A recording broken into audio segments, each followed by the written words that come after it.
Just so you know, I'm checking for quorum. One's on the way, I'm looking for the other one.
No, Irene's back.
Should ask her wife, right?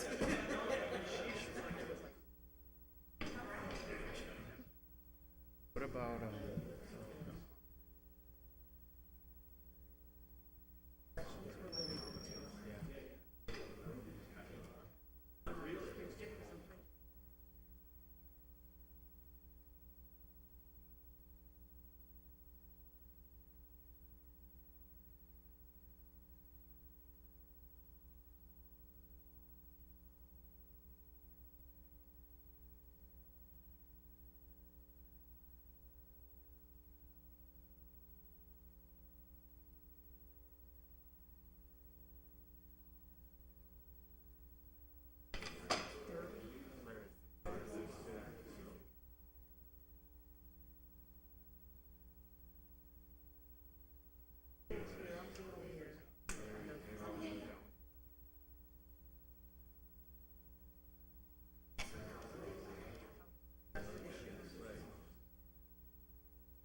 So it felt like time was going so fast.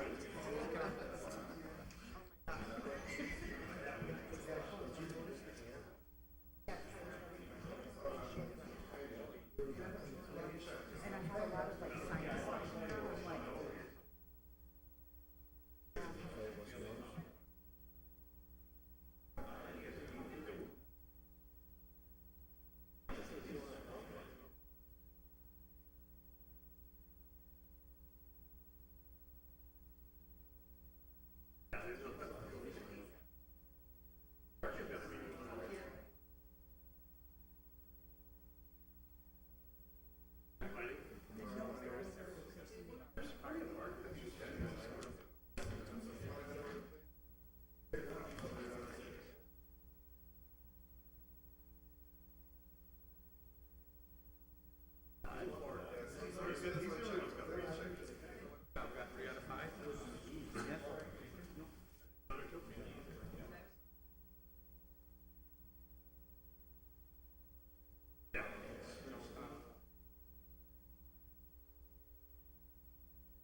I apologize for the delay, but we are waiting for our third member to arrive for a quorum.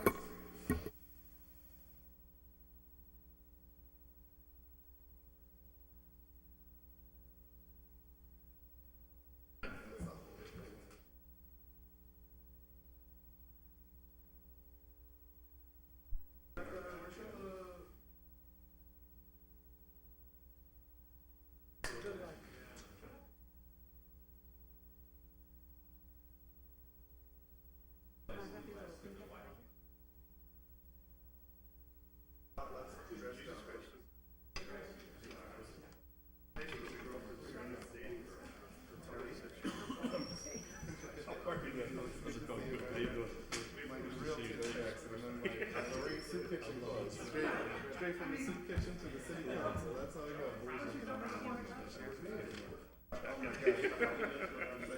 Bulletproof armor. You know, it's a good thing. Oh no,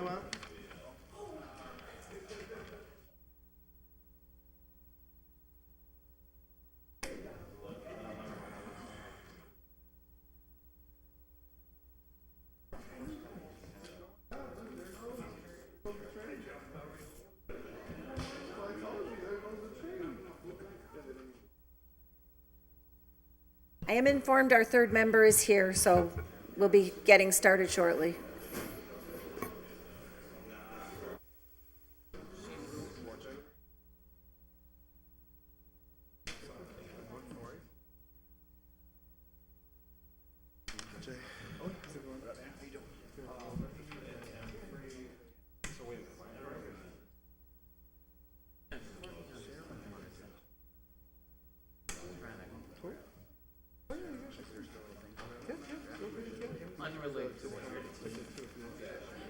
right now they're 85, but I can get them 2 for 50 each if you want. There's still sponsorship if you want to take an ad out or anything from your campaign or whatever.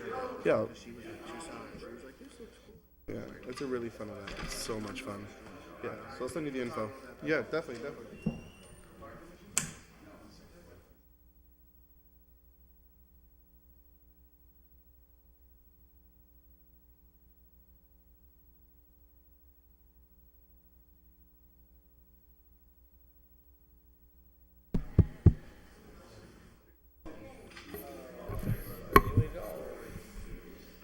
Take 3 deep breaths, because they've been waiting for 20 minutes, so. Good evening. I'd like to call the meeting of the Ordinance Committee to order. It's Tuesday, March 28th at 6:50. I'm Counselor Vacan. With me, I have Counselor Lopez and Counselor Lisi. Counselor Jourdain is expected shortly. We'll leave item 1 on the table if the committee is so willing. Yes. And can I have a motion to take up item 2? Motion to open the public hearing for item number 2. Second. All in favor? Aye.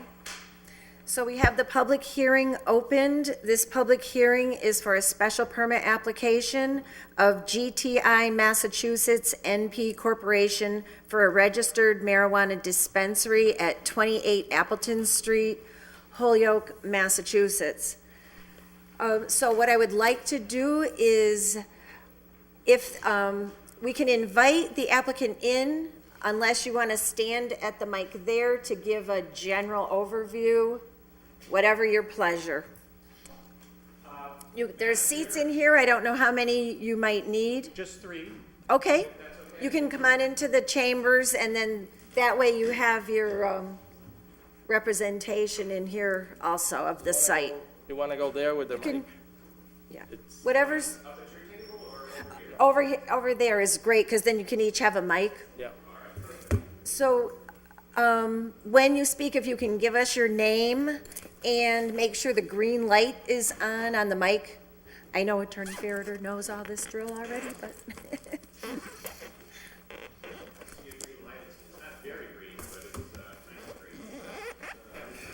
If it's on, it will be bright. Oh, okay. Oh, okay. Much better. Thank you. Thank you very much. Okay, so this is a public hearing, and for members of the public, I just want you to know you did not have to sign up, but you will have an opportunity to speak during this public hearing. Thank you. Good evening and thank you, Madam Chair, members of the committee, counselors. For the record, I'm Jack Ferreter. I'm a resident of Holyoke. I own a business in Holyoke. And as most of you know, I've been practicing commercial real estate law for 30 years and have been before you many times for special permits. Tonight, I'm here on behalf of GTI Massachusetts NP Corporation in its application for the siting of a registered marijuana dispensary for the cultivation and processing of medicinal marijuana at 28 Appleton Street, located in the General Industry Zoning District. I've been working with GTI since last year and have gotten to know them and have been extremely impressed with their professionalism, philanthropy, honesty, and commitment to providing high-quality and accessible medical cannabis to patients. As you know, I've been a Holyoker for a long time, and GTI will certainly be a benefit and a partner with our community. Before this evening, we have made an extensive effort to include as many community stakeholders as possible, from city councilors and other city officials, Career Point, local business owners, and the Chamber of Commerce, to hosting a community conversation at the Kelly School and being available to answer any questions that arise. We really believe that cultivation and processing facility, and to a greater extent, GTI's presence generally in the city, will have a very positive effect. I'd like to present to the committee a brief that I've prepared in support of the special permit so that you can understand why this application complies with your zoning ordinance and with all the special permit requirements of the city. Thank you. Thanks. Let it be entered into the record that we have accepted a brief in support of the special permit provided by Attorney Ferreter dated March 28th, 2017.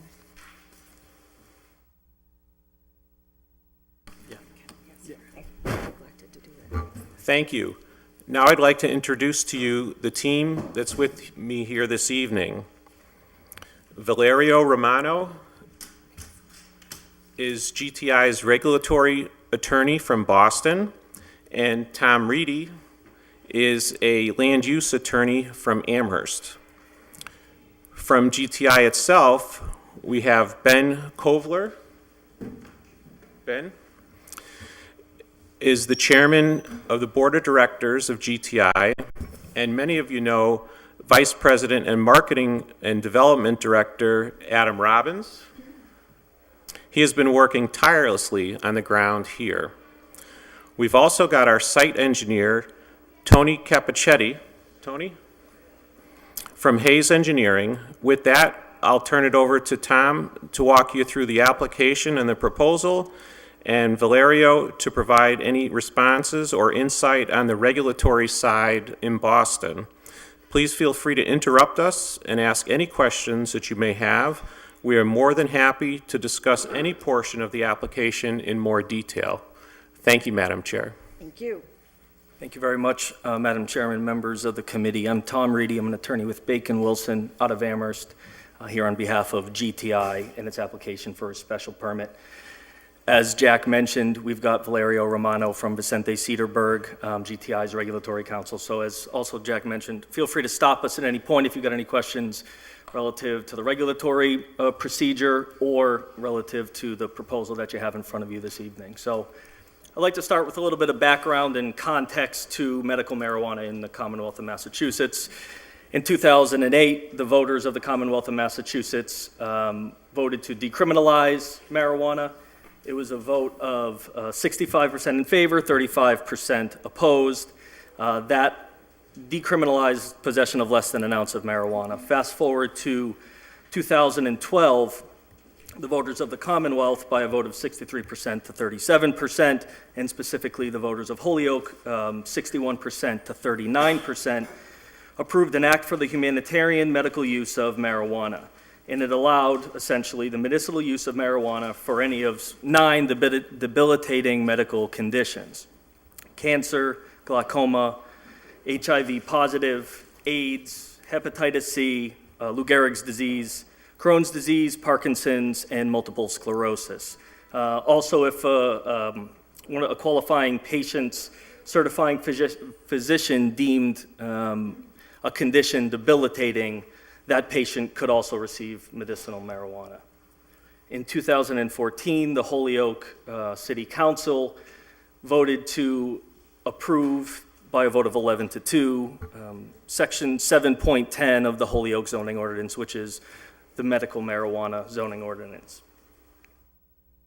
That restricts specifically the siting of registered marijuana dispensaries. And so I'll back up for 1 second. So the proposal in front of you this evening is only for the cultivation and processing of marijuana. It does not involve any retail dispensary. However, under the zoning ordinance, registered marijuana dispensary is kind of the catch-all term. So if we say RMDs, we're not talking about a dispensary, we're only talking about this cultivation and processing site. So a little bit about the Commonwealth process. GTI has submitted 2 applications of intent. They've been invited to submit 2 management and operations profiles, which they have done. Subsequently, the Department of Public Health asked GTI to submit siting profiles, which they had done. They identified Holyoke, 28 Appleton Street, as the cultivation facility for both of those applications. And so I think that's an important note, where GTI could have 2 separate cultivation facilities, but instead they've looked to combine them both in Holyoke, which means more jobs for those in the surrounding area, the surrounding neighborhood in Holyoke. And they've also received 2 provisional certificates of registration from the Department of Public Health. As far as local process, February 3rd, we submitted our application for a special permit to the city clerk here in Holyoke. February 7th, the city council received it and referred it to this committee. We were supposed to be heard March 14th, but there was quite the snowstorm, so we are here this evening requesting your recommendation to the city council. And so a little bit about just the context in Massachusetts, and I'm sure Valerio can give any more detail that you'd like. Currently, there are 10 approved dispensaries in the Commonwealth of Massachusetts. It was 9, now there are 10. There's only 1 in Western Massachusetts. And so because it's a vertically integrated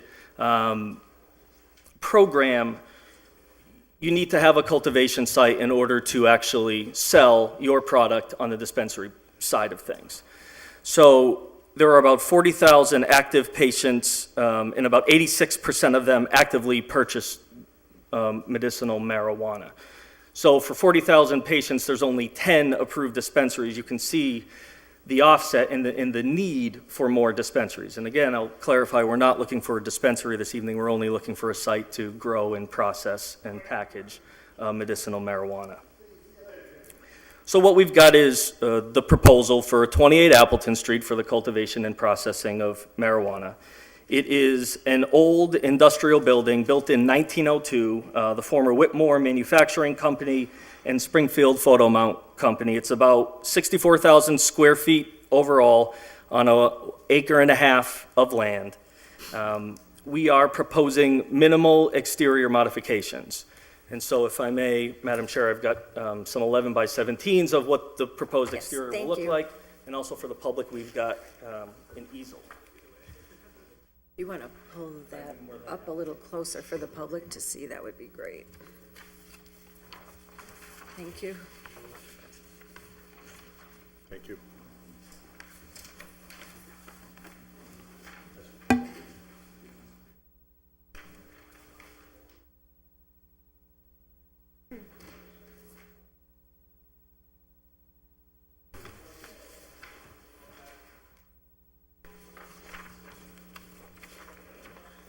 So the only exterior modifications we are proposing to the existing site are the addition of 33 exterior lights. You'll see them about mid-height on the building, downcast. 5 surveillance cameras, and there is an existing fence enclosure, but we are pushing it back and elongating it so that it connects to the building. That's the extent of exterior modifications that we are proposing. No signage at all. Okay, so on that note, if I can interrupt you just for a minute? Please. Because it's on topic, and on March 9th, we received a communication dated March 9th, has been forwarded to the committee from Jeff Burkott, our principal planner. And in this communication, he notes that beginning on February 13th, planning staff had the opportunity to review the plans submitted by GTI. I'm going to abbreviate the reading a little bit because you've just reviewed the size and details of the project. And he noted in this communication that there were a few items to be addressed. One was regarding the fencing as proposed, revised in the loading dock entrance area. It's now shown at 6 feet in height on the side yard, and wondered if all other departments had signed off on the type of fencing. An increase above 6 feet in the side yard would require a special permit. And so are you staying with the 6 feet so that none of this applies, or? So we are staying with 8 feet. So the original proposal that we had submitted was for an 8-foot fence. In discussion with Jeff, he had pointed that out to us. Jack had spoken with the chief of police, who said that he would prefer to have an 8-foot fence there. Okay. And so we'll work with the chief and with the planning department to get whatever subsequent approvals that we'll need to get. Okay, so that was item 1. And item 2 was, how will the refuse be managed on site for the production processing? How will other solid waste be handled? If we're jumping too far ahead? Not at all.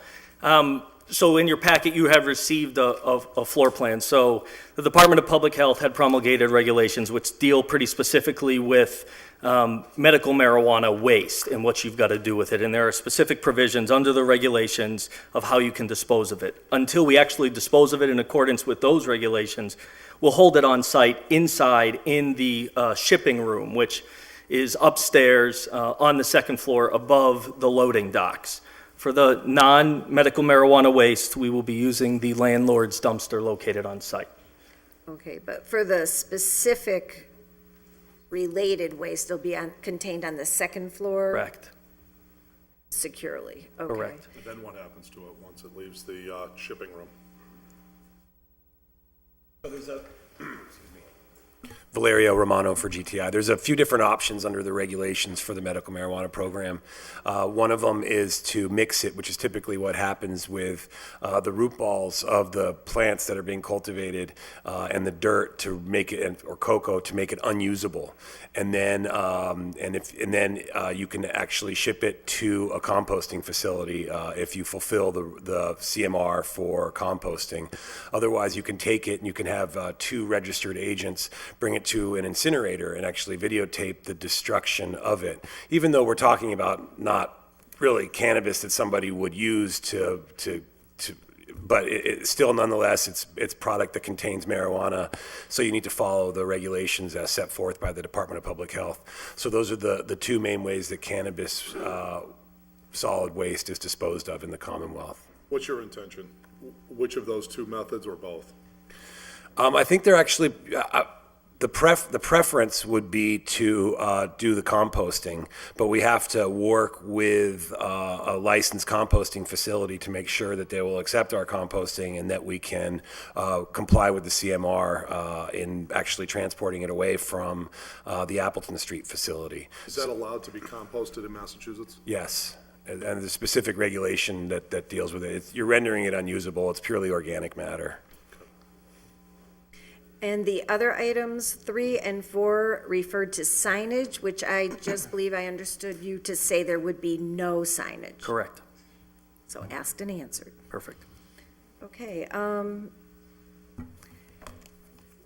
then the 5th item was, in the event there are any proposed changes to the approved plan prior to the implementation, that you'd be required to go back to city council for review and file an amendment for the special permit in the future. And that pretty much covers their communication for the record. Okay. Thank you. Thank you.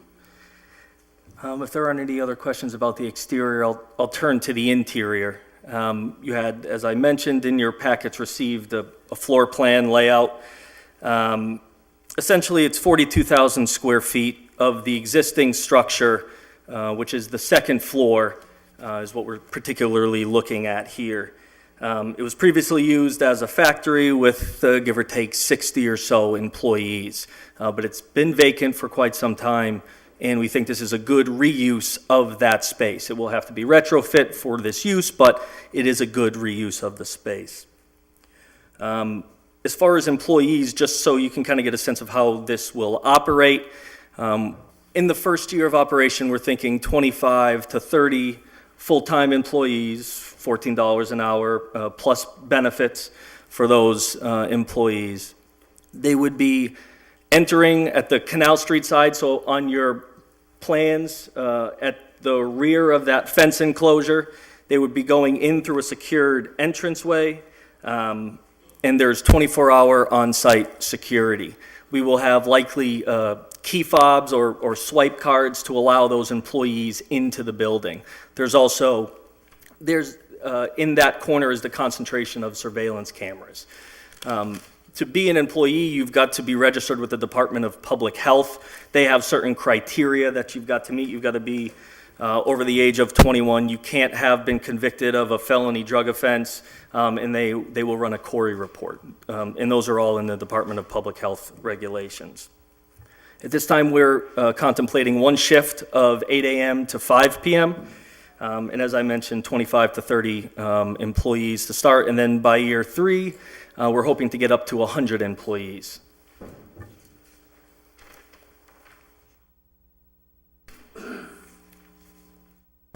And in that floor plan, you get the designated security checkpoints, the interior layout, and the room designation.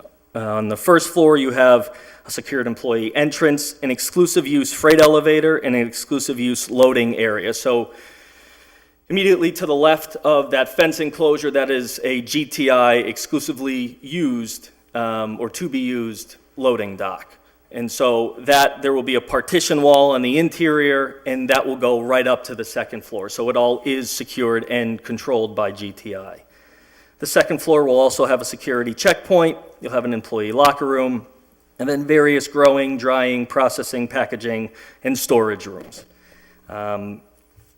We've had the police chief review our security plan, and he has provided a letter approving that security plan, and quite candidly, we've had several discussions with him just so he knows it is a living document that we anticipate working to make sure that this is a safe, well-run facility.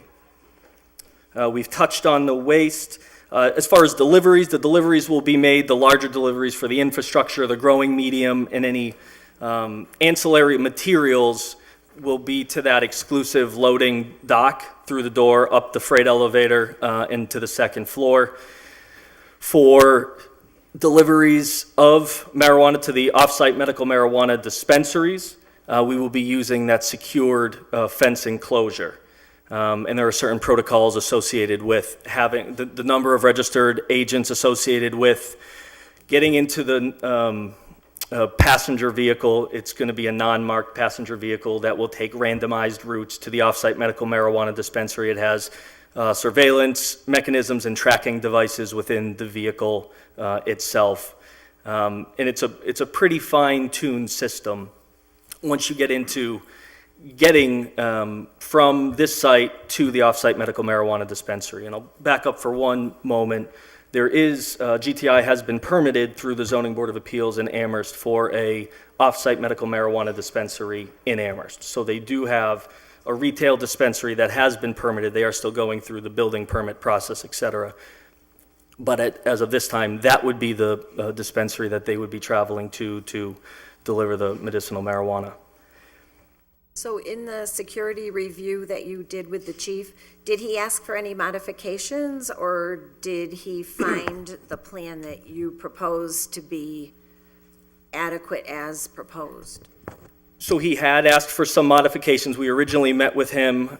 He reviewed the plan, and there was a discussion between Adam Robbins and the chief, and I think, and Pete Caden's our CEO as well. And I think ultimately what the suggestions that the chief made were fantastic, and so we adopted those suggestions. We've got on the back of our security plan actually a amendment log, so we're able to track where we started and what conditions have arisen so that we, in the responses that we've made to those conditions. So to answer your question directly, initially no, but through working with the police department, we do have his sign off. Linda, if I- Linda, can you, I just want to find out if this is going to be a 24-hour operation, or what are you proposing? I know you mentioned the hours of operation. I just want to see where we're heading. Sure, and Adam, I don't know if you want to.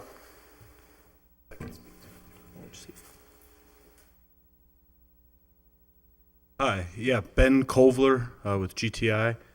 Thanks for the question. Happy to address it. No, it's not a 24-hour facility. It'll be a single shift. We're running facilities like this elsewhere in the country, and as capacity grows, that doesn't mean more hours of operation. So you're going to stick to the same hour that you mentioned? Yeah, 8 to 5 with a single shift That for would the be a staff. condition that we will put, that will be fine? we can limit the hours to 8 to 5? Yeah, that's fine. Okay, I just want to check. Thank you.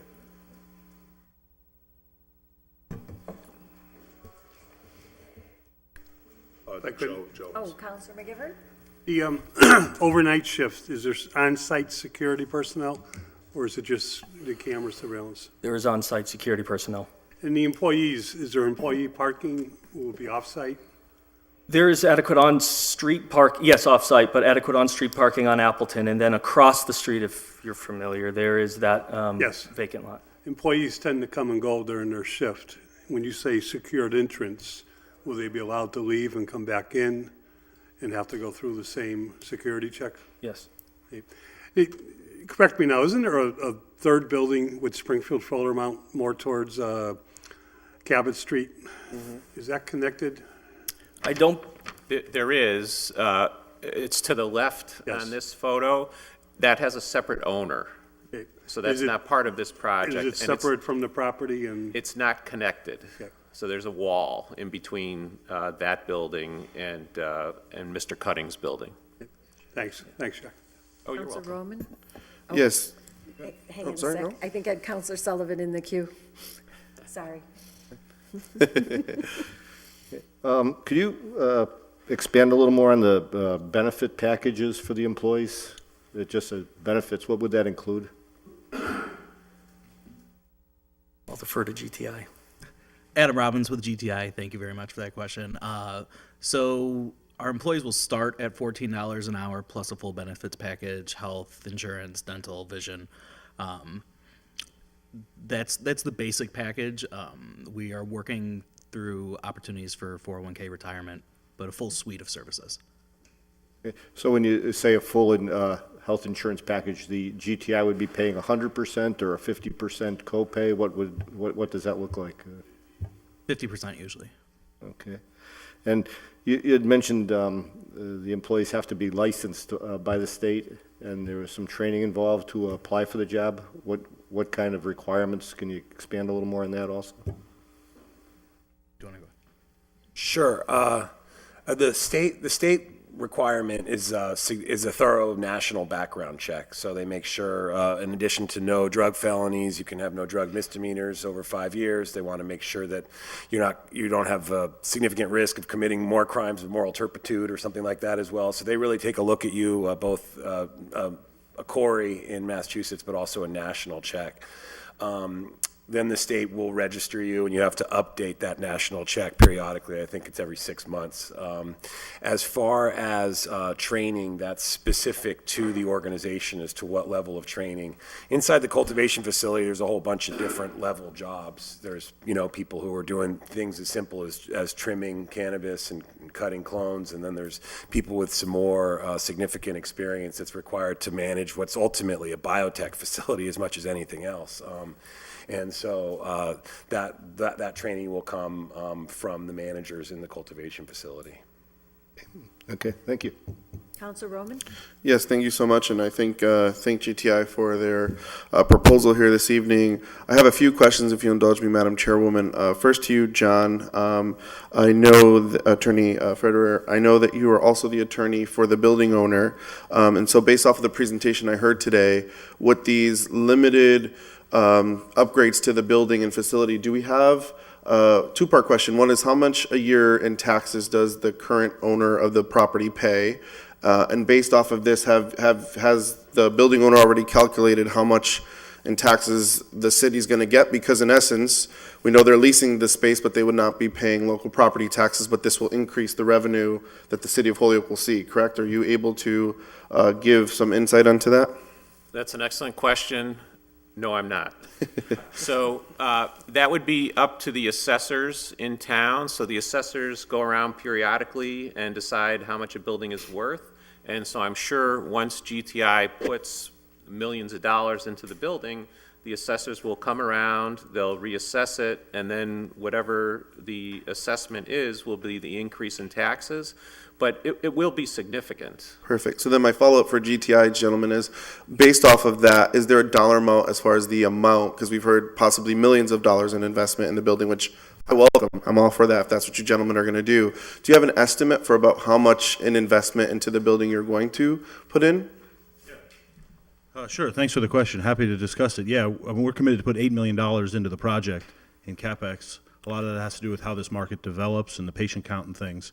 But that's the scope of the project. So about 8 million, perfect. And then my follow-up is in your initial application that you submitted on the 3rd, there was a section about 130 Main Street. So I know that your gentlemen are saying that this is the only specific special permit project, but in the application itself, there was a whole section, and that's clearly why I've been so involved in the South Holyoke Neighborhood Association around 130 Main Street. So just for clarification's sake and purposes, this special permit would only be limited to 28, and then you gentlemen, again, I'm just clarifying for my community, for everyone so they can hear at home, you would be then coming back, because it is in the application that you gentlemen are interested in 130 Main Street. Is that correct?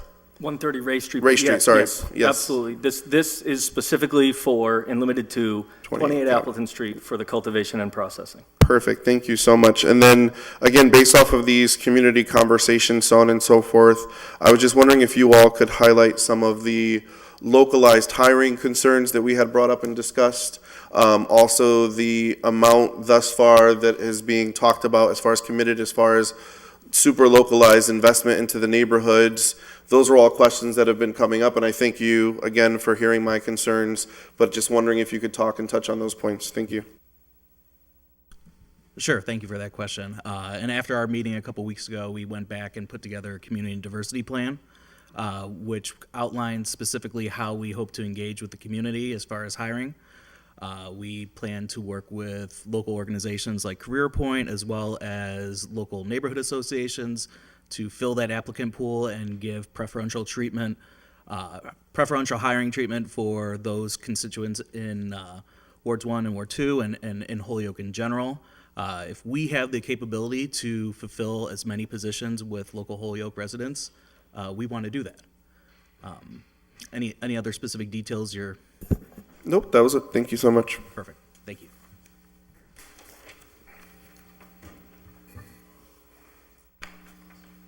Counselor Lisi? Thank you. Attorney Romano, I'm sorry that we can't see each other so well with the board in the way. Can you just state whether or not there are, is the medical marijuana cultivation facility tied to the permitting of the off-site medical marijuana dispensary? So does a license allow you for a particular ratio of cultivation to off-site dispensaries? Is that tied together at all, and are there limits? Yes.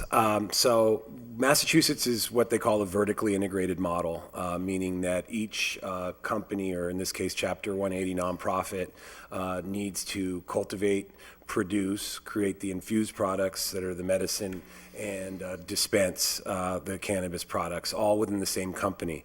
They can divide those 3 activities up into 2 locations. So that's essentially what's happening here. Is 2 of those 3 activities are happening here, and the third one is happening in Holyoke for one of their licenses. They've applied for 2 licenses or registrations, the department likes to call them. So those 2 registrations they're going to supply from this one centralized cultivation facility. In the Commonwealth, the most that any one group can have would be 3 dispensing facilities.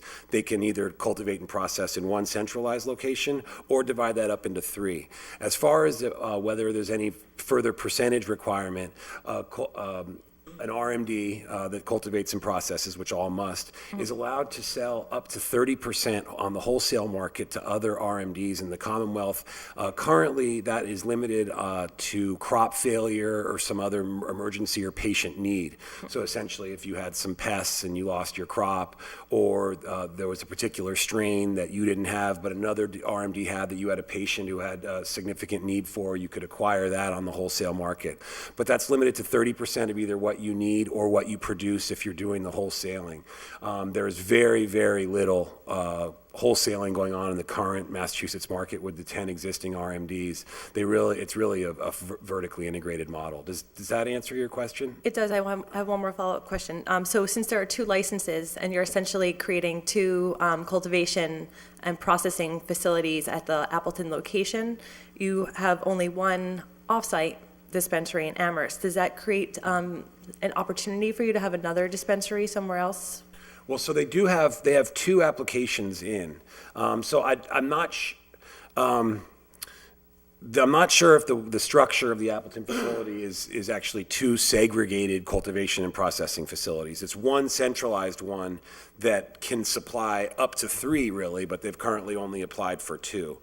So they have 2 applications in, so it is absolutely GTI's intent to obtain a second registration to site an off-site medical marijuana dispensing facility somewhere in the Commonwealth, and I think we can describe further what the plans are for that. But it's really just one centralized cultivation and processing facility to supply 2 and maybe eventually 3 max dispensing facilities. Okay, thank you. Certainly.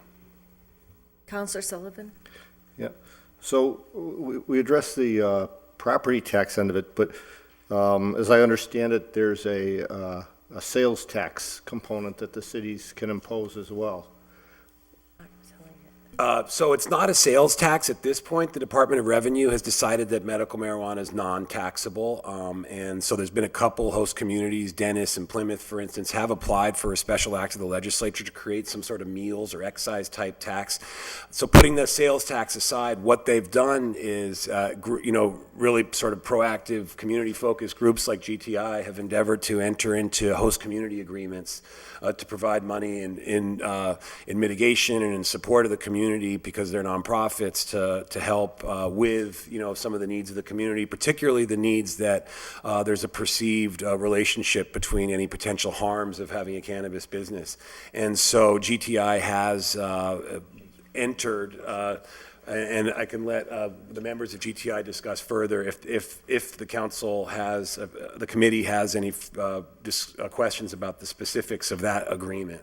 But so it's a separate sort of agreement that's actually a gift from the company to the city on an annual basis. So you do have some specifics now on what the host community agreement for Holyoke would look like? We do. We do, and I'll let Mr. Robbins address it to the extent that we can at this time. Thank you. We don't have a formal agreement signed yet between GTI and the city of Holyoke, but we have agreed to commercial terms with the city's attorney's office and the mayor. We've distributed a copy to City Council President Kevin Jourdain to review, and we are confident that the agreement that we have in place is favorable for the city of Holyoke. It includes a percentage of revenue in addition to a charitable contribution that will be allowed to be distributed to hyper-local nonprofits and charities as recommended by members of the city council as well. Are we going to get a copy of that? Counselor Are we gonna Lopez? get a copy of that, like, holds agreement? Just for the record, I received a copy of it yesterday, I can get your copy. I don't. and I think Counselor Jordan received it recently. Yeah, like the other day. So I'm still going through we've it. just received it. I haven't even read the entire thing yet, but And we would be happy to set up meetings or discussions with any of the city councilors to walk through it and explain everything. thank you. Counselor Roman? Yes, thank you, Madam Chairwoman. So I just have two more follow-up questions based off of the conversation that we're on now, and I thank my colleague, Councilor Sullivan, for bringing this up. So number one is I've gotten a lot of questions on the site selection. So what was the process for site selection? How many other sites were reviewed? What other parts of the cities did GTI look into? How many other property owners were approached? And why was this ultimate facility selected? So that'll be my first question. And then my second question, and it goes back to this community agreement. I know that I've shared and I've seen a draft, so I didn't know that it was in legal form around specifics around like charitable contributions. I know some in the community wanted to have that conversation around, is that enough or is that appropriate? So I know that I've sent Carmen to reach out to you all directly, but I would like to see all of my colleagues have that draft and before it gets signed. And this speaks to our larger conversation as a council body, and I applaud my councilor colleagues who have said any host community agreement for any company should be at least reviewed by this body so we can see exactly what goes into it, and so that way members of the public can see it as well. And that's not a you gentlemen thing at all. That's more for us and the administration to work hand in hand, because I think the public and all of us as colleagues should have a right to see any host community agreement, which it can be, put together by the Chief Executive Office and the Law Department, but I think it's beneficial. So I will leave and begin with the site selection, and then hoping that, hopefully we are open to discussing, and if this is finalized, I would like to see that final draft before voting on the special permit, just because I want to make sure that that goes hand in hand with me. If I can approve this, I want to make sure that that host community agreement is solid. So I would love to see that beforehand, Madam Chairwoman. Thank you. So site selection, gentlemen, if we can get into that, that'd be great. Sure, I'll address site selection first. So we looked at a number of sites, and we worked with local real estate agents. We worked with the city to help determine possible sites that would work in terms of the zoning ordinance. And maybe I should backtrack to the zoning ordinance. So the zoning ordinance that was put in place by the city council requires that a registered marijuana dispensary be located in the IG zone. Unfortunately, there are no other zones that are applicable for this use. So that already defined the region where we were allowed to look. I don't have a specific number of sites that I looked at, but I would say I've had tours of between 6 and 10 vacant mill buildings or vacant spaces in the IG zone. Worked with a handful of owners to understand what the opportunities were for that particular site in terms of expansion opportunities. Security was obviously, the most critical point, access to power. And fortunately, we were able to settle on 28 Appleton, which was probably our last site that we looked at. Have a very good understanding and positive relationship with the landlord, and it is, we believe, a win-win for everybody. In addition to that, it also fits into the city's urban renewal plan, particularly Area 10, which demonstrates the off-site parking lot that our employees will be utilizing. Fits right in with that redevelopment, so we think it's a win-win for the city as well. Thank you. So just to follow up really quick, so you said 6 to 10 mill buildings in the industrial IG zone. And the reason why I asked, just to give context, is this isn't this community's first rodeo show with medicinal marijuana companies. So I think that for a lot of individuals in the public, they're just wanting to say, hey, the last company said that was the best site for a medicinal marijuana company. And where I've already shared, I have huge issues with that last company that came in and just left out the door without even a thank you, Holyoke, for at least allowing us to consider you. I think that the public wants to hear and just know that. So I thank you, and I know we've talked about the potential. The previous building that it's still for sale to this day, where the previous medicinal marijuana company wanted to go into. So I think that that's really powerful. And just to be cognizant that, yes, I keep working and challenging, our urban renewal plan still has to do better with making sure that, especially in the downtown area, it's not just parking lots. So we're going to push forward on that, on those other things, aren't we, councilors? But I thank you, gentlemen, and I think just having that specific list made available to the public, just knowing for transparency's sake of, hey, these are the 6 to 10 mill buildings that I did visit. These are the owners that I spoke to on what day. I really think that for the community's perspective, and even me, it's how did we arrive to this space?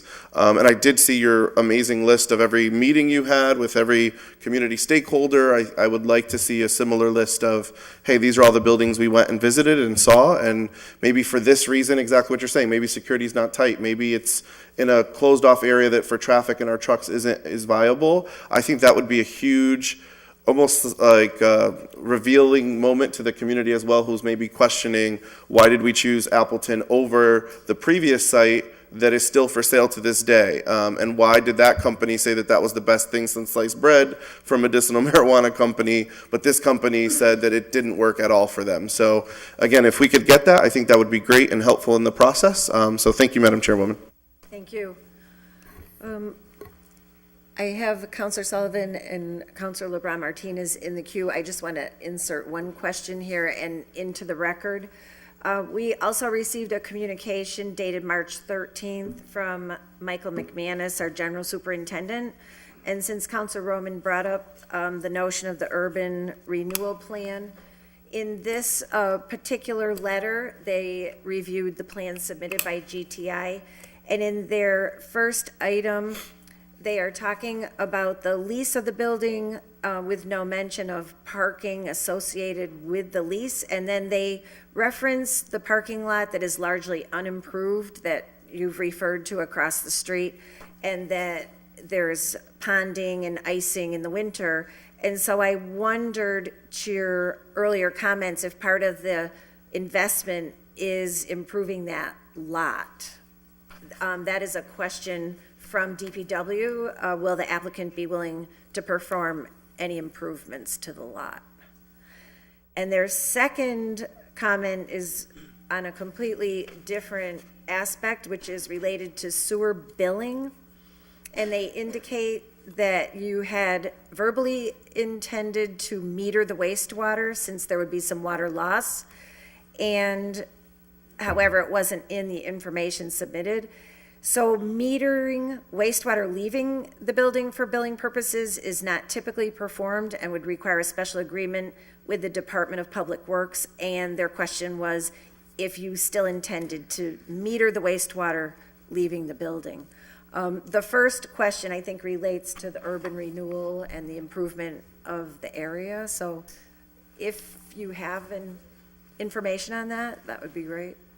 Yeah, I think, thank you very much. I think we would be willing, as part of that host community agreement, to improve a certain portion of that lot across the street. I don't think we would be requiring the entire parcel for parking, and I think limited to what we expect our employees to park at, we would be happy to work with the Department of Public Works to grade it appropriately, maybe put some more TRG down to make sure that it's nice and level, but we would ask that that be kind of wrapped into that host community agreement.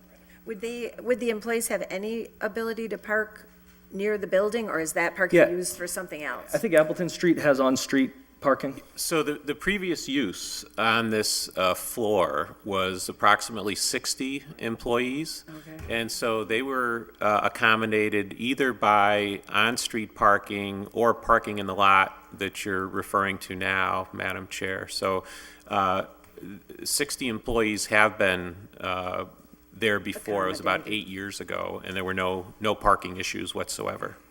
Okay, thank you. You're Councilor welcome. Sullivan? Yep, thank you. Again, back to the host community agreement. So, as I understand it, there's no sales tax on medicinal marijuana. So, but you're negotiating a percentage of revenue in the host community agreement.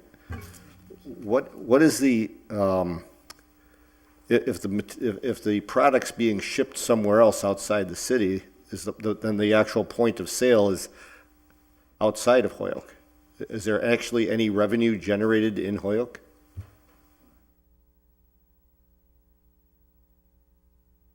Thank you.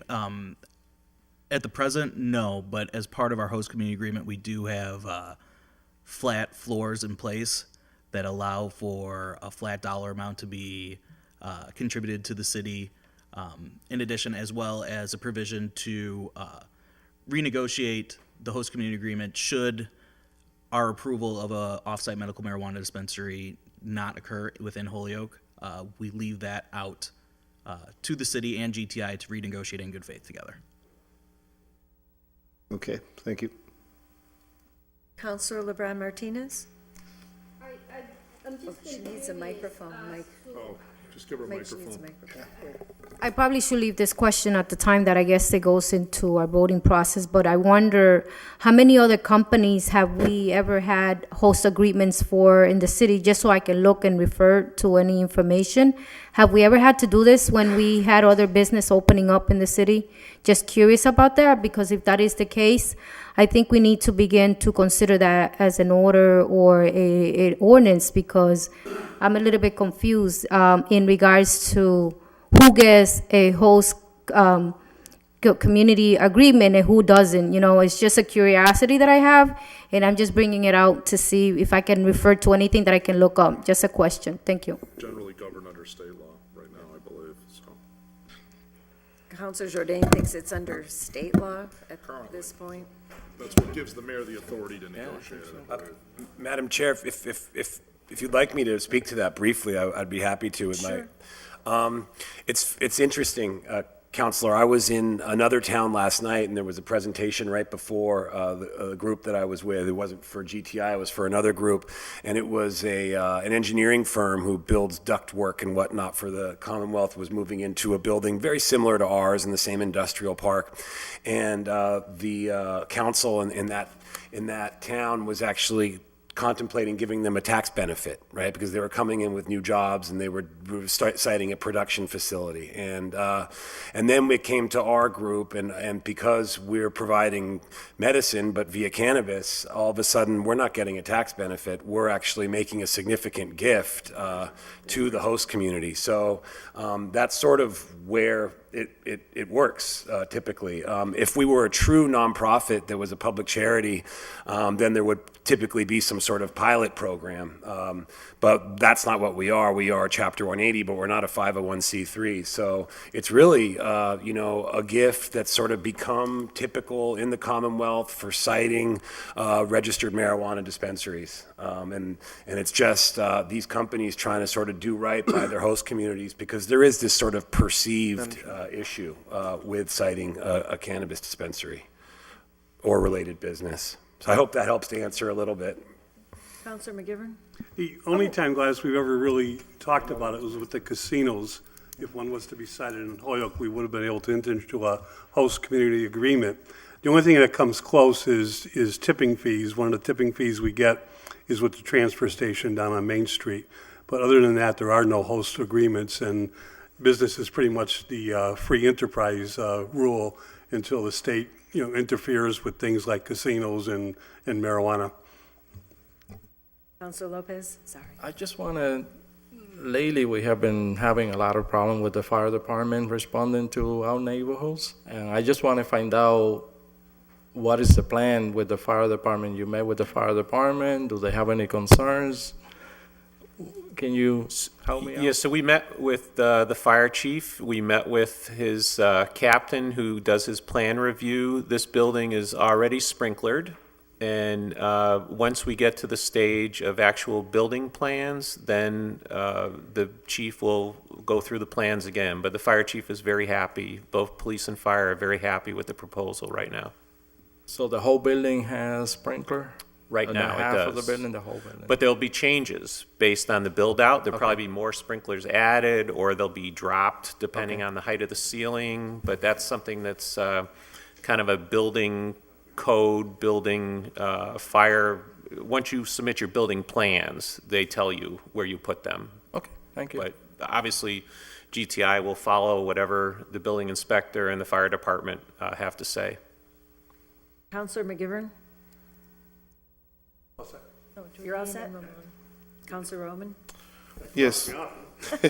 I wrote you down again. Thank you, Madam Chairwoman. Yes, to my colleague's question, again, this, my first term here, just like Councilor McGivern had made mention to, it came up with the casinos, but even in, speaking of the transfer station, around host community agreements and agreements between the executive and a developer, it was through the neighborhood associations that we were able to find out in a positive way that there's $10,000 a year donated by the waste transfer station to the city of Holyoke, and our neighborhood association was able to find out that all 10,000 has been going to celebrate Holyoke, and thanks to the credit of this developer and these neighborhood associations, now 5,000 of that 10 goes towards the Taste of South Holyoke Festival.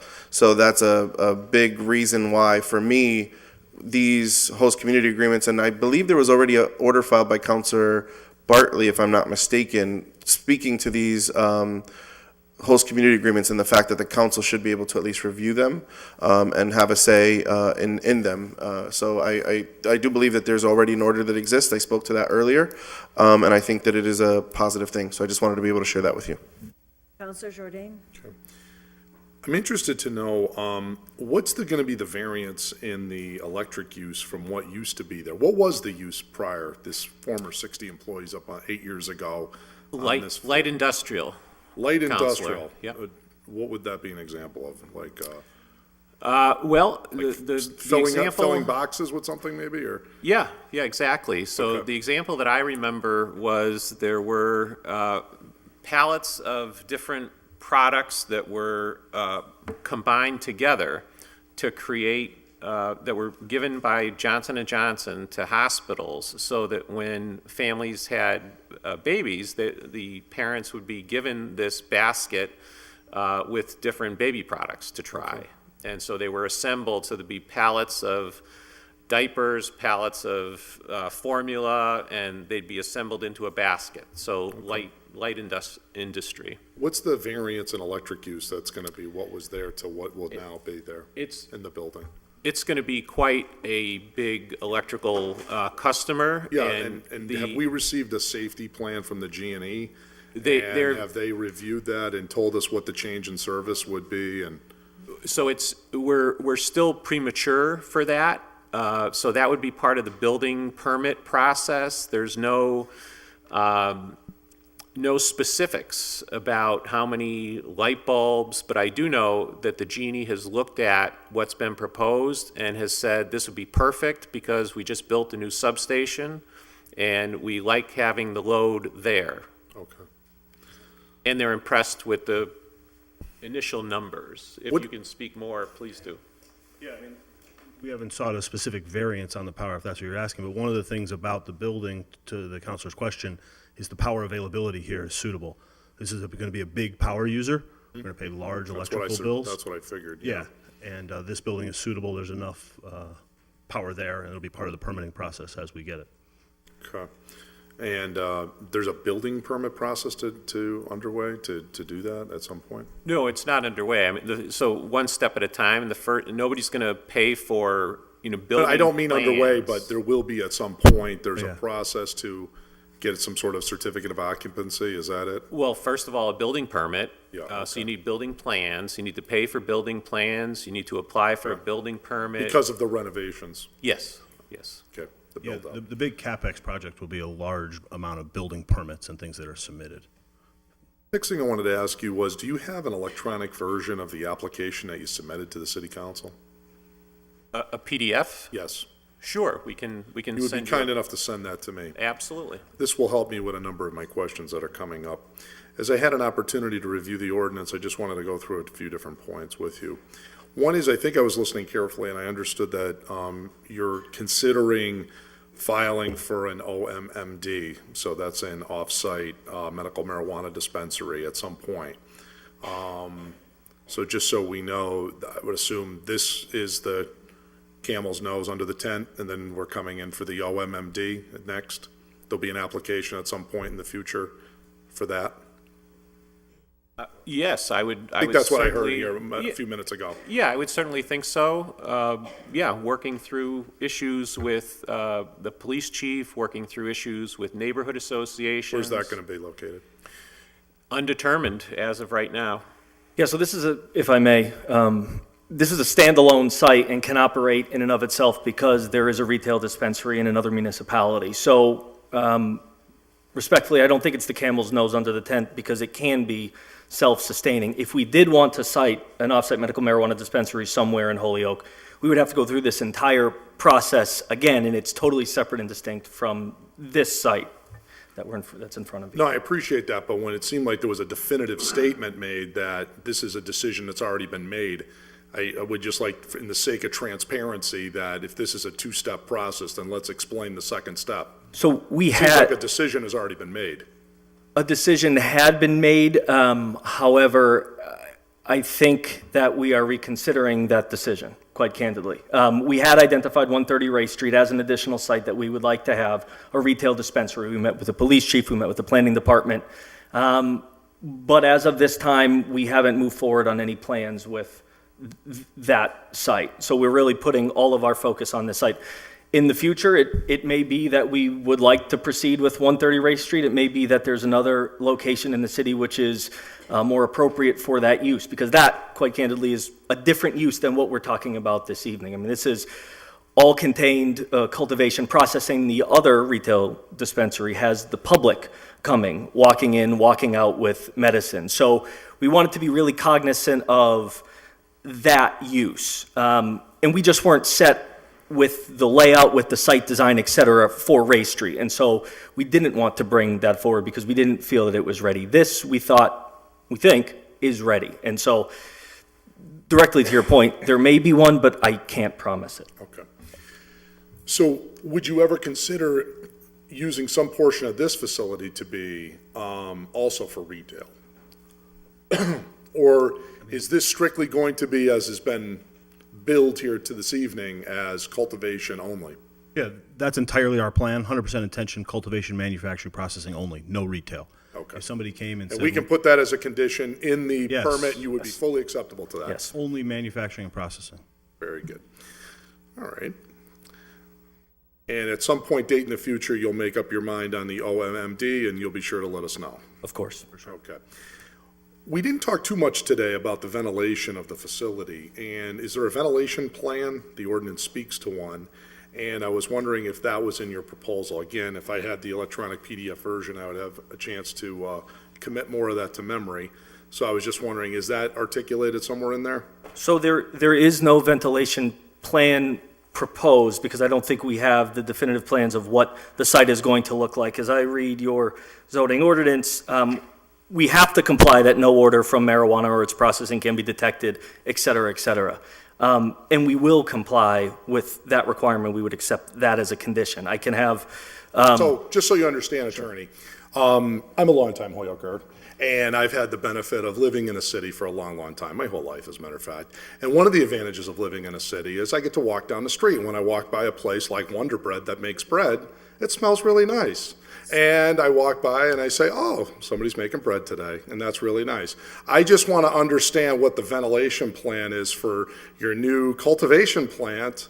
As I'm walking down the street, I'm not a particular customer, and as we know, there won't be any customers at this particular facility. I just wanted to know if I'm walking by with my kids, are we getting a little extra odor than we were expecting? You will not be able to smell it outside of the facility. I can turn it over to Ben or to Tony. We're deep in the plans on the HVAC and the ventilation system right now. We have two operational facilities in Illinois right now. We've dealt with this with the local ordinances and things like that, and we've been able to comply. So it's a pressurized system where the air is filtered in each one of the rooms, and Adam can maybe talk about it in a lot of detail. Okay. But these are chiller systems where the HVAC and the air is circulated, moved through several different filters on its way out, and effectively the smell is removed. Great. So if that's not already included in your plans, please submit that to the committee. Great. Thank you so much. I just want to interject for Sure. a moment. I just want to ask a question of Attorney Farrader.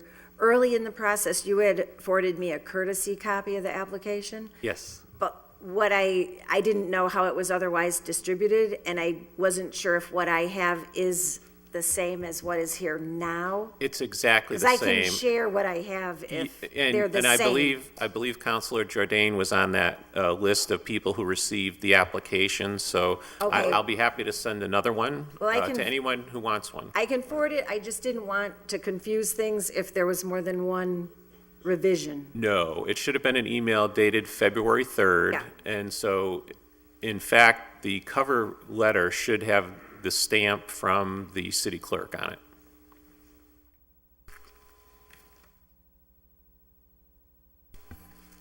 Counselor Lisi? Thank you.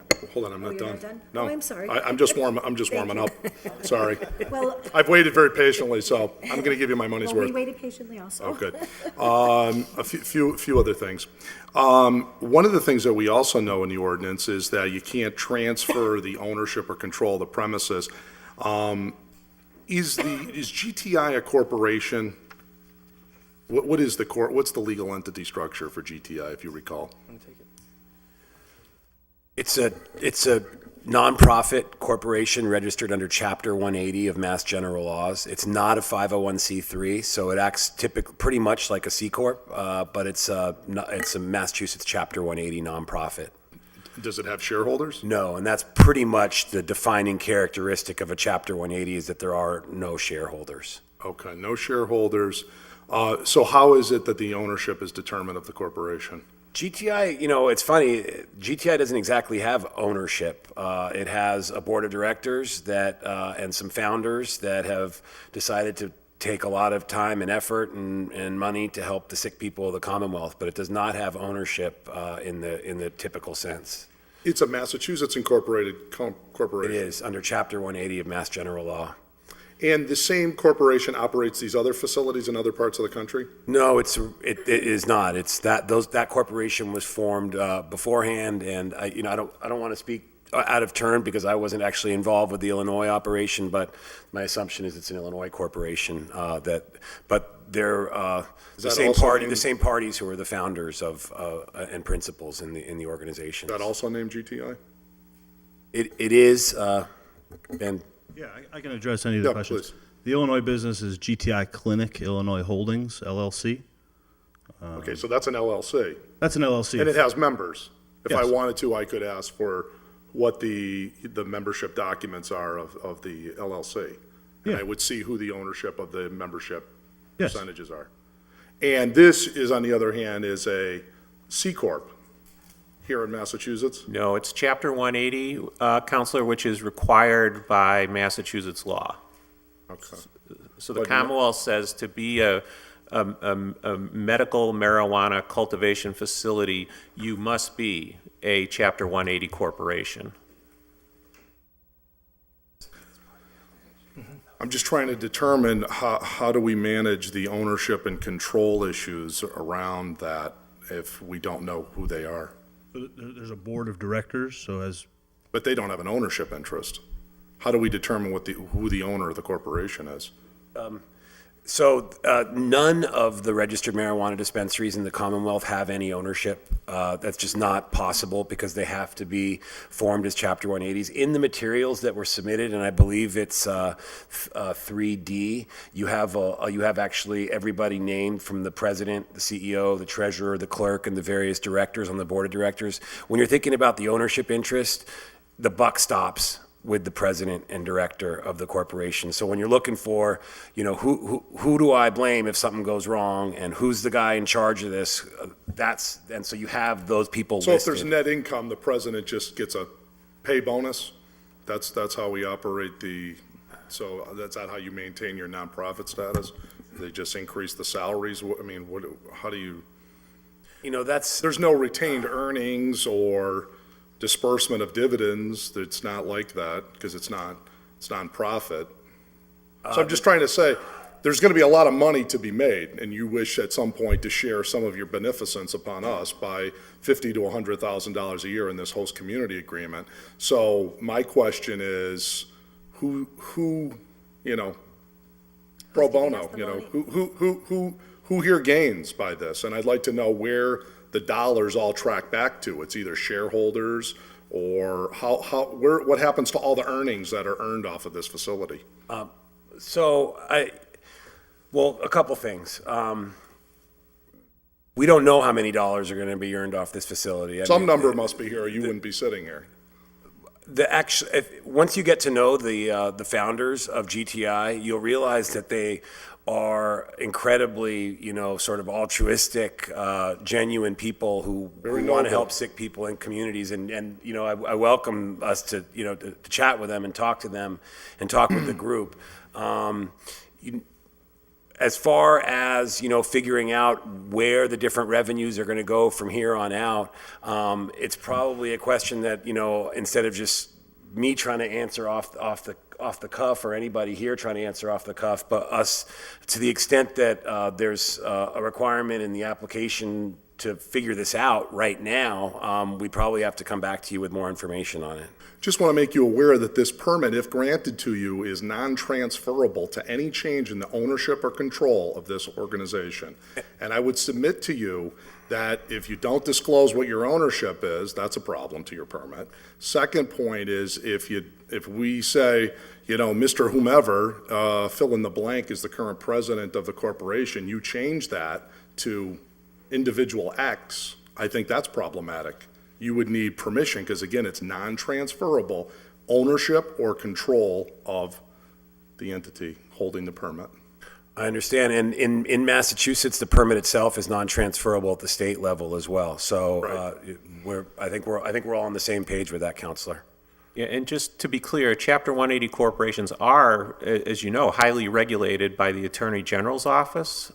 So there's a state level of oversight of Chapter 180 corporations, as well as state oversight of medical marijuana nonprofits as well. And So there's belts and suspenders looking after what's going on. The Department of Public Health has put together significant guidance for how these have to actually operate really as public charities, more than just Chapter 180s, even though technically they're not. One of the CMRs requires, and I'm just going to cite 105 CMR 725 105J states that any RMD or OMMD facility shall be required to remove all material, plants, equipment, and other paraphernalia related to this facility in the event that you cease its operation. What provision in your application provides for this? Is there going to be a removal bond, or how do you, in the event that this facility is to be unfortunately unsuccessful, what provision do you have in the permit to take care of that?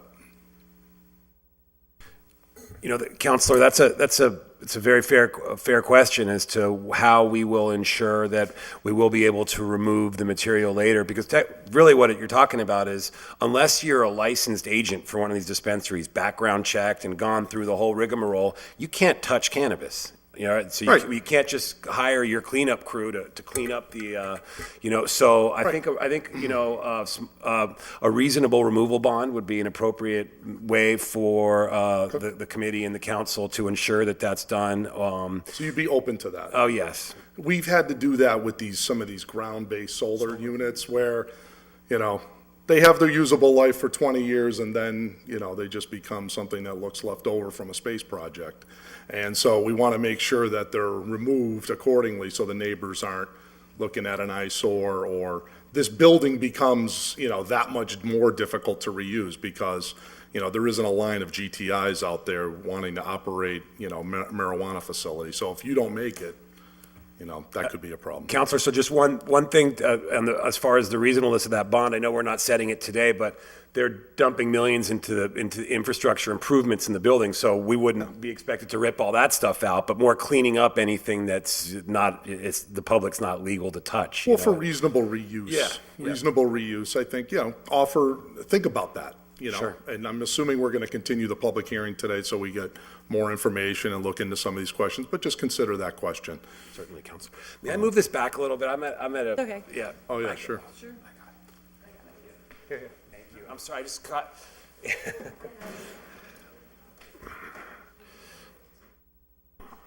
we can go all the way back, then I can still see Mr. Sullivan. Thank you, my apologies. Great. Just a yes or no to this. Did you already provide us a copy of your lease agreement? And who is the landlord, by the way? The landlord is WBC Realty Trust, and at this point, there is no lease. There's just an option. Okay. Is that Mr. Cutting? WBC is the trustee of WBC is An LLC.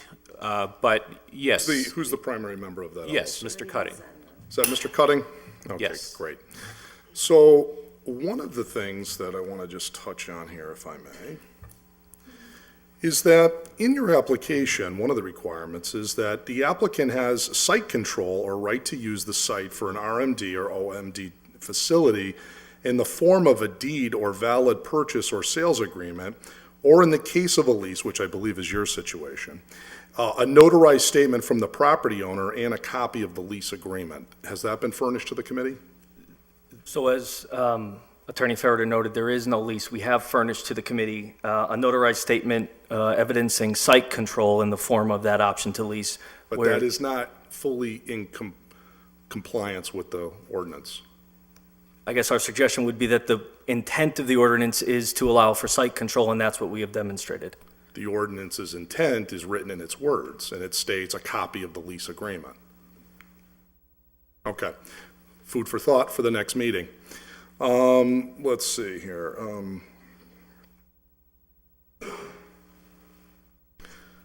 I'm assuming somewhere here located is a notarized statement signed by the RMD or OMMD organization's chief executive officer or corporate attorney disclosing all of its designated owners, including all officers, directors, partners, managers, or similarly situated individuals and entities, and their addresses, if any of the above entities, rather than those persons, the applicant must disclose the identity of all such responsible persons.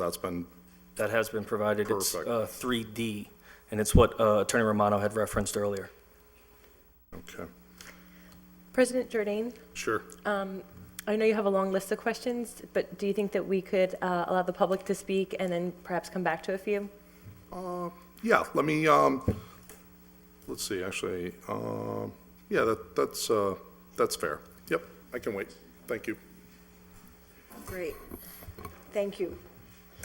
So at this point, I'd like to open the meeting up to members of the public. If you can come up in any order, if you come to the microphone, please give us your name and address, and you can ask questions. You can speak in favor or in opposition to the application. You have the floor. Okay, my name is Dr. Louis Compitello. I'm a diplomat of the National Board of Medical Examiners, a diplomat of the American Board of Internal Medicine and Gastroenterology, and my daughter works here in Holyoke. If you were to tell me that 2 years ago that I'd be speaking in favor of medical marijuana, I would have laughed. Until 2 years ago, I was a strong opponent of marijuana for any use, let alone medicinal use. 2 years ago, I began an intensive and in-depth study of medical marijuana. At the end, like the famous Harvard psychiatrist and professor Dr. Lister Grinspoon, I came to the conclusion that marijuana was probably the best holistic medicinal herb on the planet. Its medicinal value is based on various strains that is wide-ranging. I voted for medicinal marijuana and against the recreational use, or what I call the recreational abuse of marijuana.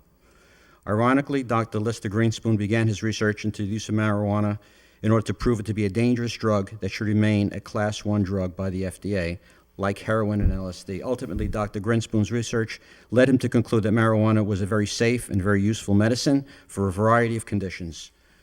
So, over the years, the terms cannabis, hemp, and marijuana have been used interchangeably. Cannabis is either hemp or marijuana, so if the product has less than 0.3% THC, it's hemp. If it's greater than 0.3% THC, it's marijuana. Now, medical marijuana, or marijuana in general, has the cannabinoids THCA, THC, which is psychoactive, THCA is not psychoactive, and CBD, which is not psychoactive, as well as terpenes, which are aromatic hydrocarbons that affect the way the cannabinoids work on the brain. These are primarily beta-caryophyllene, which is found in many foods, including black pepper, which should have been made illegal in 1937 when they made marijuana illegal, as well as hops and cinnamon and some of these other foods that we use. Pinene, myrcene, and linalool, these are the primary terpenes. And hemp is primarily CBD with beta-caryophyllene, which is found in black pepper, again, hops, cinnamon, clove, black pepper, and basil.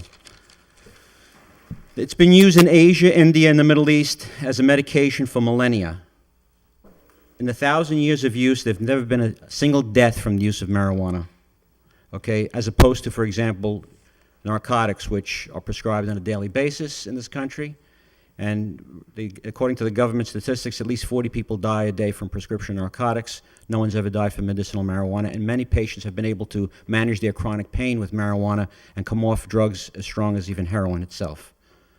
From our Judeo-Christian Western culture and traditions, medical marijuana has been used in ancient Israel in the Holy Temple. The Hebrew priests sprinkled the blood of sacrificed animals onto the brazen altar to atone for sin. They also placed incense on the altar, which is believed to be hashish. As the smoke rose upward to heaven, it would carry the animal sacrifice to heaven to atone for sin. In the Old Testament, Isaiah referred to hemp as coal or incense. So hemp or hashish was burnt as the coal or incense of the temple sacrifice. In the ancient practice in Israel, holy oil was used to anoint the sick and infirm and to bless the people. Ancient manuscripts demonstrate that this holy oil was made of cannabis flower called kanech bosem, extracted in olive oil. It was also believed to contain extracts of cinnamon from the cassia bark and myrrh.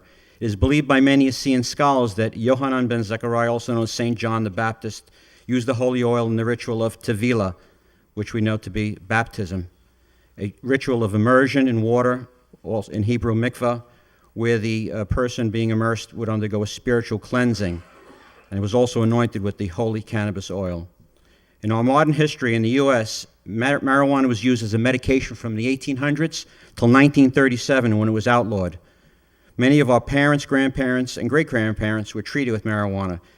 You can imagine in 1937, before it was outlawed, if a child was teething and the parents couldn't sleep, keeping the whole family up, the father had to get to work the next day, the other kids are up, the family would somehow contact the local family doctor, the GP, who would bring tincture of marijuana to the house, put a few drops in a bottle and tell the mother to rub it on the gums every time the child would cry out teething, and that child would sleep through the night pain-free. Okay, so there was tremendous value to the medical marijuana even then, and it was only until 1937 when William Randolph Hearst, who owned a great majority of the paper mills and timberlands, as well as many newspapers, didn't want competition from hemp to make paper. At that time, Mr. DuPont also came out with nylon. He didn't want competition from hemp for clothing. And together they bankrolled the movie Reefer Madness. It was soon after that that federal law made the possession and use of any cannabis illegal, except during World War II when hemp was allowed to be grown by the Navy for the purpose of... Can Yes, I just okay, trouble sure. you to give us your address for the record? Yes, I'm sorry, Longmeadow, Massachusetts. Okay. So we know the hemp oil to be cannabis sativa, less than 0.3% THC, which is legal over the counter. You don't need a medical marijuana card in any state to utilize it or to own it or to sell it. Cannabis sativa, which is marijuana, it's greater than 0.3% THC. And then there's cannabis indica, greater than 0.3% THC. Hemp oil, which can be purchased over the counter without a card, contains, as I said, CBD and beta-caryophyllene. It's used to treat anxiety, inflammation and pain, and psychotic disorders such as schizophrenia without the side effects of the medication. Also used to treat seizures. Indica cannabis, which contains the THCA, non-psychoactive, THC, which is psychoactive, CBD, non-psychoactive, myrcene, and linalool, is used to treat relaxation and stress problems, anxiety disorders, including generalized and panic disorder, OCD, phobias, and PTSD, as well as insomnia, pain, muscle spasm, loss of appetite, nausea, vomiting, glaucoma, and seizures. Cannabis sativa, which contains the psychoactive component THC, and as well as the non-psychoactive components THCA and CBD, as well as the activating terpene pinene and limonene, are used to treat depression because they're mood elevators, ADD, increasing focus and concentration, loss of appetite. However, anyone who uses this who has an anxiety disorder may develop severe anxiety and/or paranoia, and they may wind up in an emergency room. Doctor? Yes. If I may ask, Yes. in the interest of other folks who may Right. wish to comment, Okay. if you could give us the remainder of the most pertinent points Okay. you would like to make, and then All right. if it moves quickly through, Okay. I'll give you an opportunity to All right. comment again if you like. Okay, sure. I've used this in my practice to treat inflammatory bowel disease, also for colitis Crohn's disease. I've also used it for my irritable bowel syndrome patients who suffer from anxiety and depression, as well as insomnia. By controlling their psychiatric symptoms, I've been able to better control their irritable bowel syndrome. Another physician in my office, a physical medicine rehab doctor, has used medical marijuana to treat chronic incapacitating pain, muscle spasm, and neuropathy, manifested by pain and numbness. She's able to get patients off narcotics, muscle relaxants, and nonsteroidal medications such as Advil, Nuprin, Motrin, etc., which can cause GI upset, ulcers, for example, as well as kidney failure. And our personal journey with it has been that of my daughter, who, as I said, works here in Holyoke, who presented at age 3 with hyperactivity, severe broad anxiety, obsessive thinking, and rituals, mood dysregulation, including irritability, anger, agitation, and aggression. She's had multiple school placements, 9 months out of school at one point, and ultimately a psychiatric hospitalization and residential school placement. She was evaluated by 12 different psychiatrists, including 10 years of treatment under the chief of psychopharmacology at Harvard Medical School and Mass General Hospital. She was also examined by 4 different psychologists, each giving her a different diagnosis. Ultimately, she was diagnosed with a neuropsychiatric syndrome, and it really was a real nightmare trying to find a medication that could stabilize her. As of 2016, she'd been trialed on over 30 different medications without much, if any, effect on her except for the side effects, and her severe broad anxiety, obsessive thinking, and mood dysregulation persisted. It was over the last 10 years that I spent literally thousands of hours researching her condition, trying to ultimately find out why the psychiatrist couldn't make a definitive diagnosis or a treatment plan that would be successful. Finally, I came to the conclusion that she had a condition called PANDAS, which is a pediatric autoimmune neuropsychiatric disorder, which comes about by infection with strep and causes an autoimmune inflammation in the brain. We took it to a neurologist, a colleague of mine down in Bethesda, Maryland, who confirmed the diagnosis. She specialized in this condition, and she underwent plasmapheresis, which with very minimal success. I began to research marijuana and learned that she could help these generalized anxiety symptoms, OCD, PTSD, phobias. I learned that it was also able to treat irritable moods, anger, agitation, and aggression, especially patients who were aggressive on the autistic spectrum disorder, which she's not truly, but it presents in such a way sometimes. So finally, at first we started the medical marijuana. Her anxiety and her mood dysregulation started to become more controlled.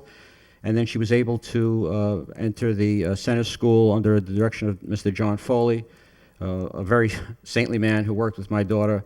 And right from the outset, she started to improve gradually over time. And now, a year later, she's been doing much, much better. And I can attribute that to the benefit of the program she's in and the medicinal marijuana. Madam Chair, Thank I'd like to you. make a motion. Thank you, Doctor. Okay? Thank you, Doctor. Is that the conclusion of your remarks? Just one more statement, just one.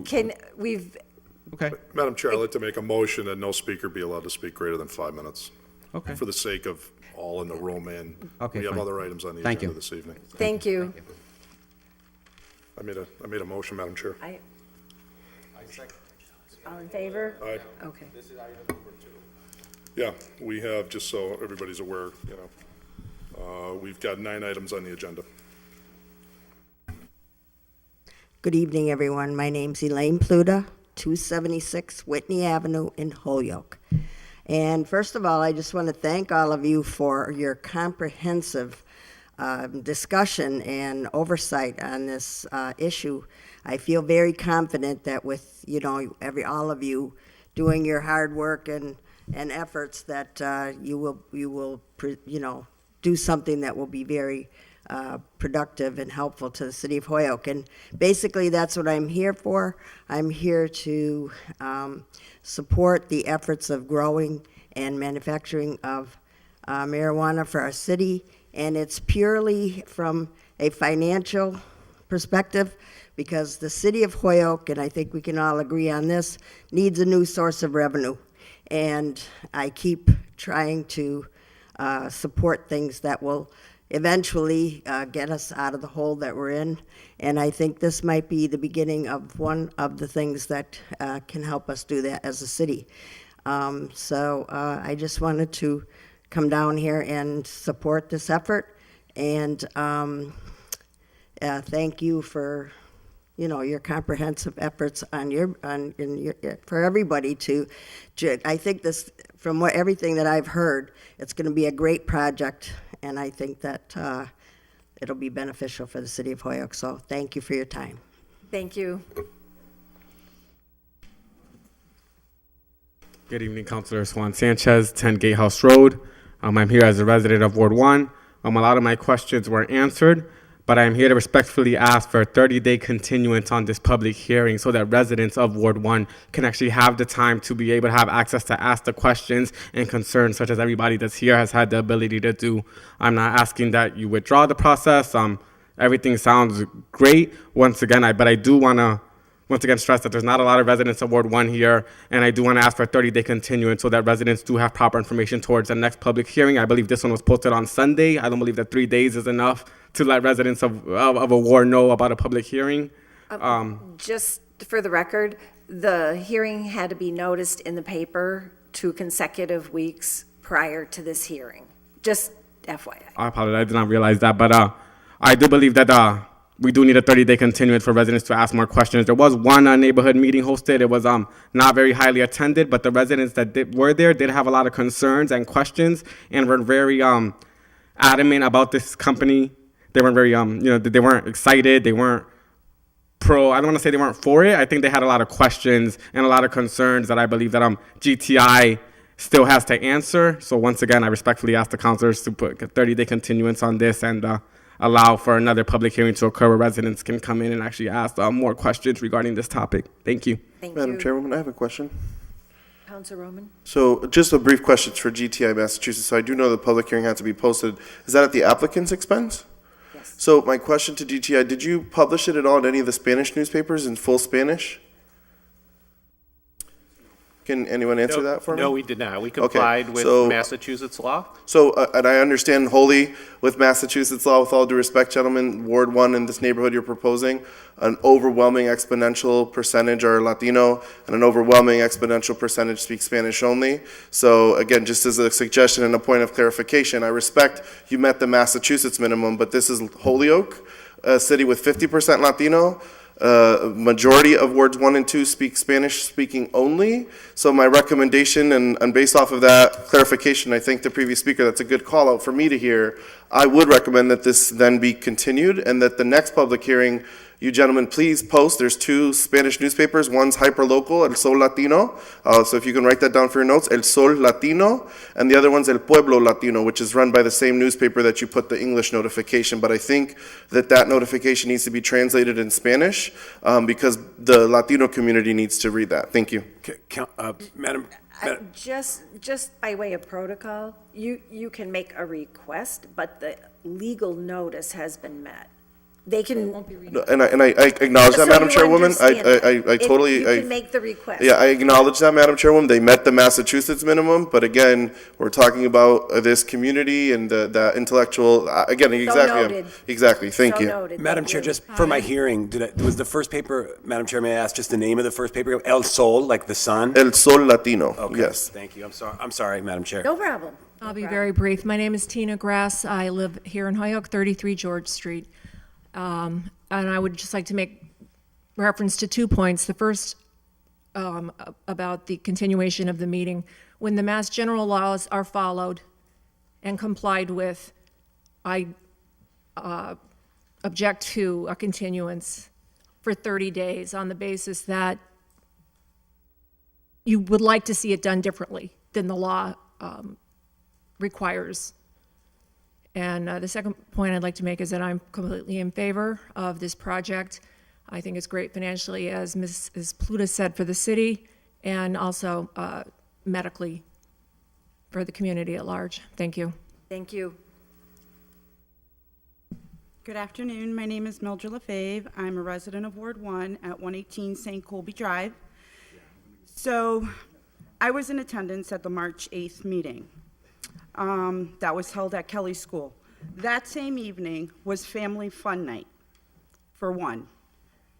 So we didn't get a lot of families from that neighborhood to that meeting.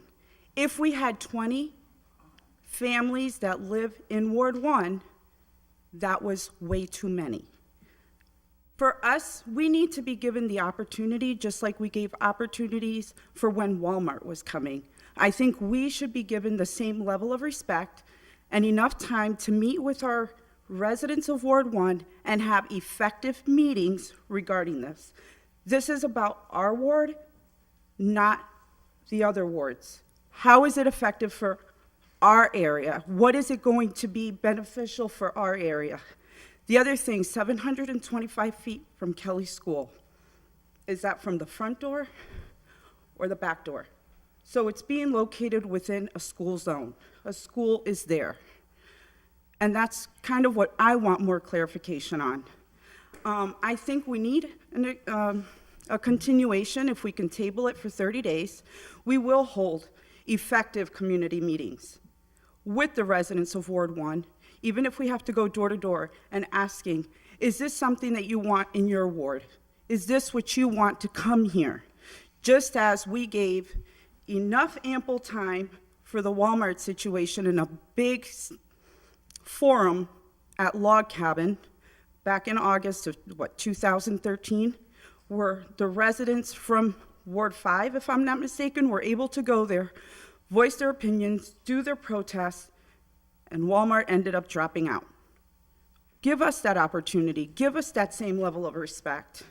We're not saying that no, we don't want it, or yes, that we want it. Give us the chance to decide what we would like to see. If that's what we want and everybody's gung-ho about it, then so be it. But there are plenty of people that don't know, because I met with a Kelly parent and I said, hey, did you know that 725 feet from here, we may have a medical marijuana manufacturing plant? What are you talking about? Spoke to a family member from Lyman Terrace. Now we're talking Ward 1, a little bit more up. Hey, did you know that this is going to be happening right behind Kelly School on 28 Appleton Street? I don't even know what you're talking about. We know about the Race Street thing. No, I'm talking to you about the one behind Kelly School. So please, give us some time. Give us some respect. That's it. Thank you. Thank you. My name is Israel Rivera. I live on 1295 Dwight Street. I have lived in the flat, well, not now. I lived in the flats for about 20 years before I got incarcerated for selling marijuana. And so my point is, more or less where it comes to, I'm not against it. I'm not for it. The only part is, for me, is in regards to the fact that it's so close to a school. And I kind of served 2 years in prison for a school zone for selling marijuana.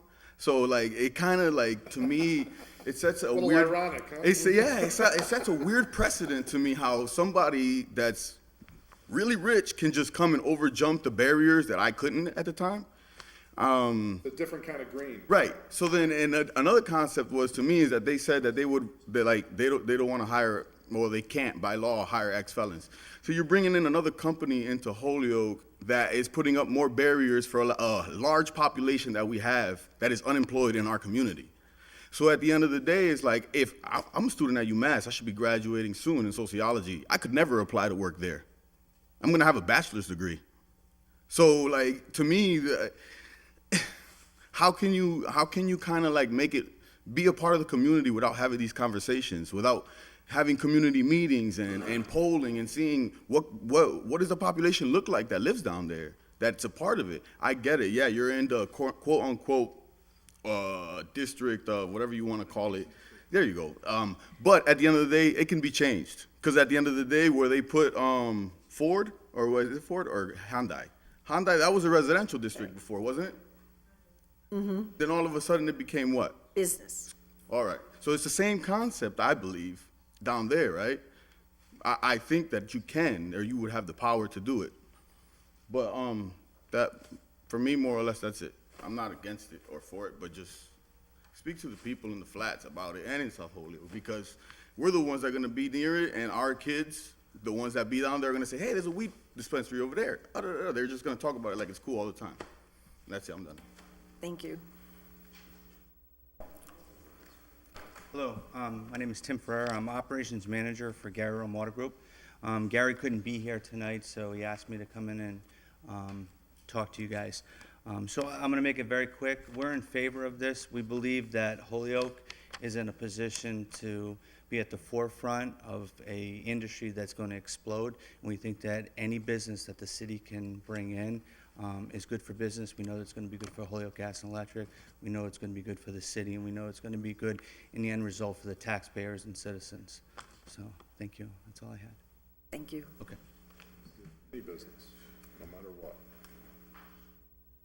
My name is Glenn Shealy. I'm at 48 Holy Family Road, and I am strongly in support of this proposal. I've been working in Ward 1 for 8 years now, trying to promote economic development on some sites I'm doing, and I welcome anybody new that comes to the city to take an old building and fix it up and bring some revenue to the city. I do have one question, and perhaps to Attorney Ferreter, who's probably the expert on this. I don't know Chapter 180 versus 501c3, but is Blue Cross Blue Shield, for instance, a Chapter 180? I'm not sure. The reason I about ask Blue is Cross. because if you're a Chapter 180 and you have the ability to, as a nonprofit, to own a piece of real estate and apply for nonprofit status to that real estate, you'd have to negotiate a pilot. And I hate to see more nonprofits come into the city who don't pay their fair share. You folks apparently are going to be paying more than your fair share, but I just want to make sure, like if it were like Blue Cross Blue Shield, when they came into Boston, condominiumized 100 Summer Street on a high-rise building in Boston and ended up paying no real estate taxes to the city of Boston. I just would like to know that if, I'm not even opposed if they did that, but I'd like to know that they're going to apply for a decent pilot from the city and pay money. That's the only concern I have, and I don't understand the law well enough to frankly tell you that 180 versus 501c3. But I do strongly support. They're the leaseholder, not the owner. No, but they could get an option to purchase down the road and become, that's my only concern. We need revenue in this city, as all of you councilors know. Thank you. Thank you. If the applicant would wish to respond, that would be great. Through the chair, if you'd like me to, certainly. So given the Schedule 1 nature of cannabis under federal law, the IRS consistently declines to give a 501c3 charitable organization designation to any marijuana business anywhere in the country ever. And what was the basis again for that? Given the fact that the feds still, the Schedule 1 nature under federal law. That it's in violation It's still of illegal under law. federal laws. Not a big, huge surprise to anyone who's been following it all. And so the feds have consistently declined to allow these companies obtain true public charity nonprofit status. So we will continue to pay our full ride in property tax, all real personal property there, no matter if we acquired the building or not, irrespective of whether we're a lease, whether we're a tenant or we own the building. Property tax remains, and that's that's truly what I was getting at with the difference between a Chapter 180 under Mass law and a 501c3 IRS designated public charity. So I hope that answers that. So the short answer is fully taxable like a for-profit. For the purpose of property taxes. For all purposes. For all tax purposes. For all taxes. In fact, we actually have some tax burdens, not to mention, there's significant tax burdens that we have as well, so. Yeah, because the general understanding of nonprofit is what led to the question. Right, so it's different. Also 501c3. Right. Right, so it's different in right. Massachusetts. So it's the general perception. Correct. So it's nonprofit in name only. It's fully taxable like any for-profit corporation. And the property is currently paying property taxes at the commercial rate, correct? Yes, commercial industrial. Yeah. Thank you. You're welcome. Evening, everyone. Evening. My name's Whitney Simmons. As a former resident of Holyoke for the past 10 years and a current business owner of Carp Beauty Bar. Can you give us your address?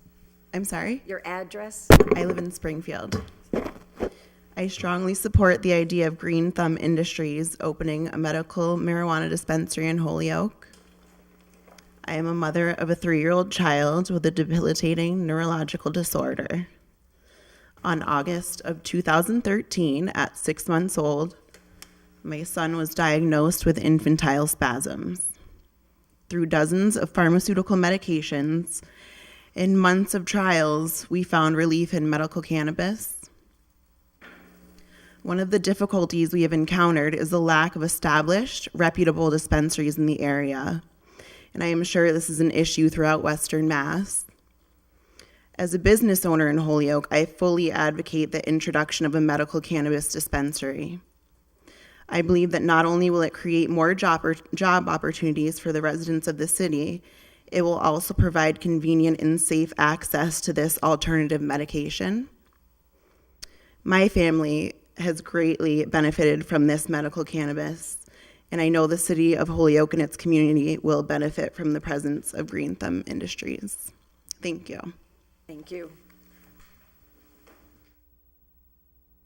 Is there anyone else from the public who wishes to be heard on this tonight? Are there any members of the council who have further questions or comments? Yeah, I do. Councilor Jordan. Thank you. One of my questions, gentlemen, is currently, as you know, the Massachusetts regulations, and we heard the doctor, I don't know if he's still with us or not, but spoke eloquently about how he's, you know, after his soul searching has gone from 180%, in opposition to medical marijuana to, strident supporter of it. But he reserved some really cold and nefarious words for recreational marijuana. So on that genre, just if we may explore again where we're headed with this facility, is this designed to be a medical marijuana facility and remain a medical marijuana facility, or is it the intent of the applicant to ultimately become both medical marijuana facility and a recreational marijuana facility? So first of all, this is cultivation only, so we wouldn't be a dispensary for medical or adult use. But Holyoke is in a great position when it comes to the recreational or adult use question that just passed last year, because as the city council being the special permit granting authority, the use is going to be limited directly in the special permit, and these are special permits, and they all say the use is going to be medical use of marijuana, cultivation and processing pursuant to 105 CMR 725 as it may be amended from time to time, something along those lines. And so there is no way that even if the Commonwealth decides to finally, get it together and start licensing adult use and then follow the will of the voters in that GTI would be able to flip some sort of switch and start turning this into a recreational facility. The special permit in itself, there's an implicit condition in it that this is for medical only. So that's our intent, and that's the requirement of the permit as well. I hope that helps to answer, Councilor. Yes, that's extremely reassuring. And let me take it one step further, just so I have you on the record on this. When we're talking about cultivating and manufacturing marijuana and marijuana products, I believe you're producing at some point, we didn't really get into all the science on it, but I'm obviously a lot warmer to medical marijuana. I'm just as cold on it as the doctor, whomever, from Lime Meadow was on recreational marijuana. I'm not a big fan of that. That shouldn't come as too many surprise to too many in the room. But nevertheless, one of the things I'm concerned about is that GTI management, board of directors has a meeting and says, it's really in our corporate best interest to help the world for recreational marijuana. So we've decided we're going to start producing cans of, marijuana Coca-Cola up on the second floor up there. And we're going to start making candy bars of marijuana, and we're going to start handing them out at our retail facilities in Amherst or Lord knows where. So my question is, when we're talking about the production, is there ever going to be the production of edibles, all of these other things that are potentially contemplated in the future at this facility when we're talking about the manufacturing of marijuana? And Councilor, yes, they will be creating infused products, and that will include various edibles. And the reason for that is, one thing, the packaging will not be what you picture. There'll be no fake Hershey's bars or Coca-Colas. The packaging under the regulations for the medical marijuana program requires plain, opaque packaging with the logo of the RMD, which can't contain marijuana leaves or anything else. It can't be no commercially available candy rip-offs or knockoffs. But the fact is, somebody who's treating themselves from cancer and is suffering chemotherapy treatment. But for a medical purpose, you're going to make brownies or whatever, and they're going to eat the. Yeah. Those are edibles, and they're absolutely going to be there. But they're not going to be any fake Hershey's bars. But what or about fake for sodas. recreational? What about these recreational edibles down the road where, it seems like it's almost, some of these things are almost indistinguishable, a la the Colorado, where it seems that somebody is supplying these stores where it's you come in and you can have an array of all these different edibles and drinkables and Lord knows what that's in there. Are these type of things going to be produced in your facility?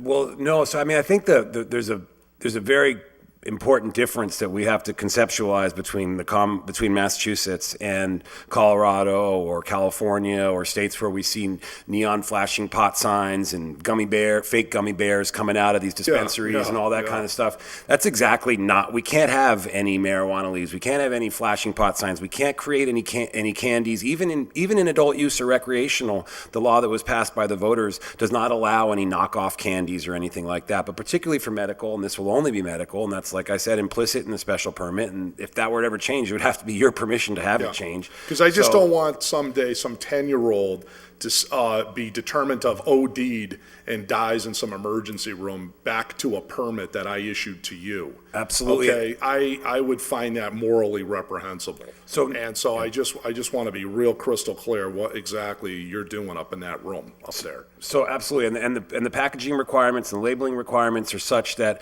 you are not going to have anything that you're thinking in your head. And one of the other things that the good doctor said, accurately so, is that no one ever has died from a marijuana overdose. That's another thing that he said in his, and that's actually accurate. But what you're picturing in your head will not come out of this facility, and that's regulated at the Department of Public Health level. You cannot make just fake commercial candy, and yes. Okay. Packaging has to be child-proof. It has to be tamper-evident, plain, opaque. You're really supposed to look like medicine. But they're getting this for a medicinal purpose under some physician's order, and they're getting these things. What I'm concerned about is phase 2 years or 3 years down the road where, you guys want to take this to another level. I just wanted to know, where is this facility going? What we're asked to sign up for is a medicinal marijuana facility. And I just want to make sure this is exactly as it's being billed to us. It's going to be written directly into the special permit.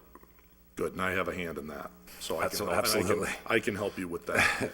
The locust plan discusses one of the points that they make about that's in the permit requirements, speaks to businesses and other developments, buildings, areas, roads that are impacted within a 300-foot zone of the facility. So if it's stated that this is 75 feet or 275 feet. One of the things I wanted to ask you, do you touch in the application about the fact that you're behind a school and your thoughts on some of the comments that obviously the school committee member is here from Ward 1. She speaks eloquently as always. Do you address that issue of Kelly School and the educational perhaps component, or some sort of conversation that's had with the education leadership at the school to say, what we're doing here is not, anything related to the school, and, I don't know, just how do you plan to address it? I don't even know where to begin on that, but maybe you have an answer. Sure. So we haven't specifically addressed it in our application. I think because we are looking at this as a cultivation and processing only facility, and it would be essentially indistinguishable on the exterior from a typical manufacturing facility, and because we are outside of, in the zoning ordinance, the proximity requirements that you have articulated in here, we have not gone to the school administration or anything like that. Candidly, again, if this was a dispensary, I think we would have to have some conversations, because I think that's a different use. I think, what you see up there, I had an individual ask me earlier this evening, is that the existing building? And my answer was, no, that's what we're proposing, because it looks so similar. And I think you'll find that, if we provide a ventilation plan, you'll find that this use occurs entirely within the building, and you won't even know that it's there. Okay. Can I just add just absolutely. On the school? Sorry to interrupt. Yes, sir. Just on the setback of the school, so the Commonwealth guidance has a 500-foot setback. The local guidance and zoning has no specific setback. So in several facilities that we're associated with around the country, it's a 500, 1,000, 2,000, et cetera. That's part of how we diligence all the properties is measure.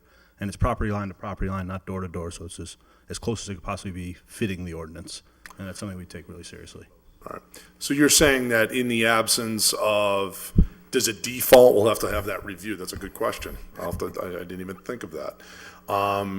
If the state law states 500 feet from a school, is what you're suggesting? Yeah, that's what it does state, and that's what we had to comply with to get the Commonwealth approval for the provisional license. For that location? Yes. But this is 275.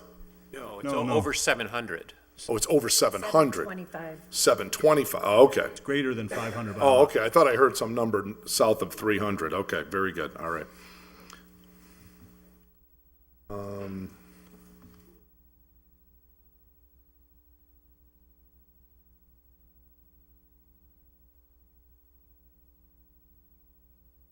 In terms of the how many customers are you, well, there won't be any customers there. Okay, so it's strictly the employees. All right, very good.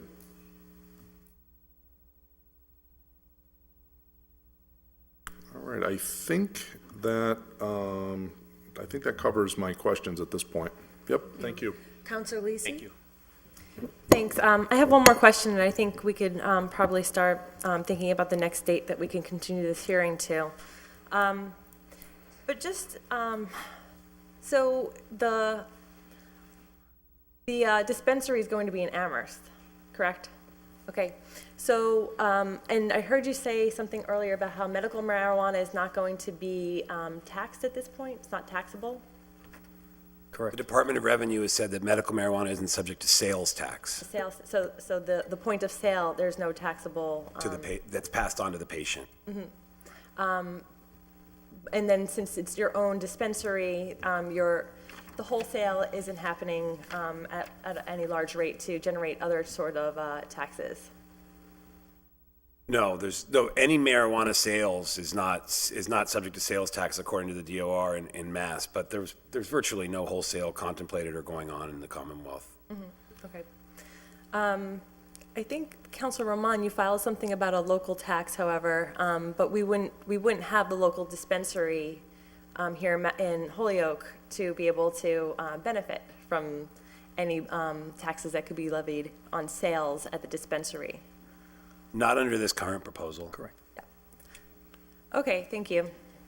Counselor Roman? Yeah, the tax that my colleague's referring to is on any recreational dispensary that comes in, not medicinal, treating those separate. So, yes, my final statement was, as an openly HIV-positive man who does smoke hashish, as the doctor put it, every night when I get home from my chronic pain, I completely and wholeheartedly agree with medicinal marijuana coming in, but for my colleagues to know how expensive that process is, still for low to moderate income individuals, you have to be seen by a physician that cannot be a physician of a primary. There's special licensed physicians throughout the state. That is a travesty that I have to pay $50 every 3 months to go see, to be re-prescribed my prescription to just walk through the door, and then I have to pay out of pocket for my medicinal usage marijuana. So it is a completely broken system, and I know a lot of my individuals, and yes, even me some days openly admit it, and I don't care, it'll be out there. I have to go see the gentleman from the street because it's cheaper than paying the $50 from the doctor's office to go see a medical marijuana dispensing company. So I am in full support of this coming to the city, but I want to be fully transparent in my request, and I would urge the committee to continue this process, just so that way exactly we can continue to have these conversations with those individuals who will be most marginalized, and how do we connect even that accessibility point? And will GTI, again, having these conversations, I've asked this before, will they help to advocate to expunge all of those records now that recreational and medicinal is legal in Massachusetts for those young men and women, primarily of color, who have been arrested for selling marijuana? Are they going to push for those things? There's a lot of amazing conversations we can have. I'm in full support of a project like this coming to this city. I've urged the committee to continue this, just so that those conversations can continue and to make sure it's a win-win for everyone. So I just want to put that out there. Thank you.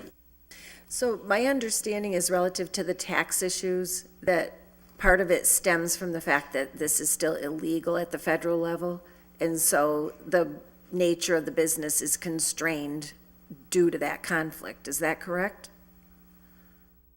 Yes, Madam Chair. So do you anticipate in the near future that there will be any further complications because of that tension between the federal law and the state law? As far as medical is concerned, the general consensus across the country is that medical is pretty safe. There are very few states left without some sort of medical program. As far as adult use or recreational, I'll sort of leave that to, more forward thinkers than myself. But for medical, we're fairly secure in the fact that we can continue to help sick people. So if you know this, is there any action being put forth by folks such as yourself that are in this industry in an attempt to change the law for the narrow use for medical purposes rather than continuing to function counter to the law? There's significant effort nationwide, and there's actually a bill, and there's multiple bills every few years that are presented through the House to reschedule cannabis to Schedule II. And I don't want to, because I don't have it in front of me, I don't want to get into the details of the host community agreement, but it has been circulated. And my guess is that there's a provision in that agreement that no matter what, GTI is going to continue paying property tax, even if it is rescheduled. So either way, if somehow Congress actually does anything and reschedules cannabis, which we're probably not relying on, and they're able to obtain that 501c3 designation, they're going to continue paying the property tax, and that can be budgeted by the council and the powers that be in Holyoke. Well, I hope our state is just as quick at in implementing the tax cuts that we voted on about 8 years ago as they are the recreational marijuana. Thank you for that information. Is there anybody else Councilor Sullivan? Yeah, just in summing up my position, here we're looking at a biotech company, a biotech startup in an IG zone.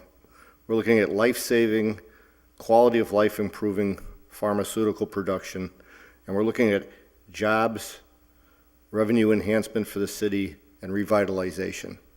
I'm all in favor of this, and I'm going to be voting for this special permit. Thank you. So, to Calendar. briefly summarize, Councilor LeBron Martinez? Oh, yes, Councilor. Just for the record, I just want to clarify the fact that, yes, I was the one who called the community meeting, short notice according to some people. It was not required. It is my duty, and I understand that, and I want to take full responsibility for that. But let me just say that my reason of actually also having others to speak on it in that moment, and I try to pull a meeting in a short notice to try to see who will come out. And of course, I didn't do the good job because 3 days in order to outreach was not enough for me. But let me just tell you why I'm actually for this.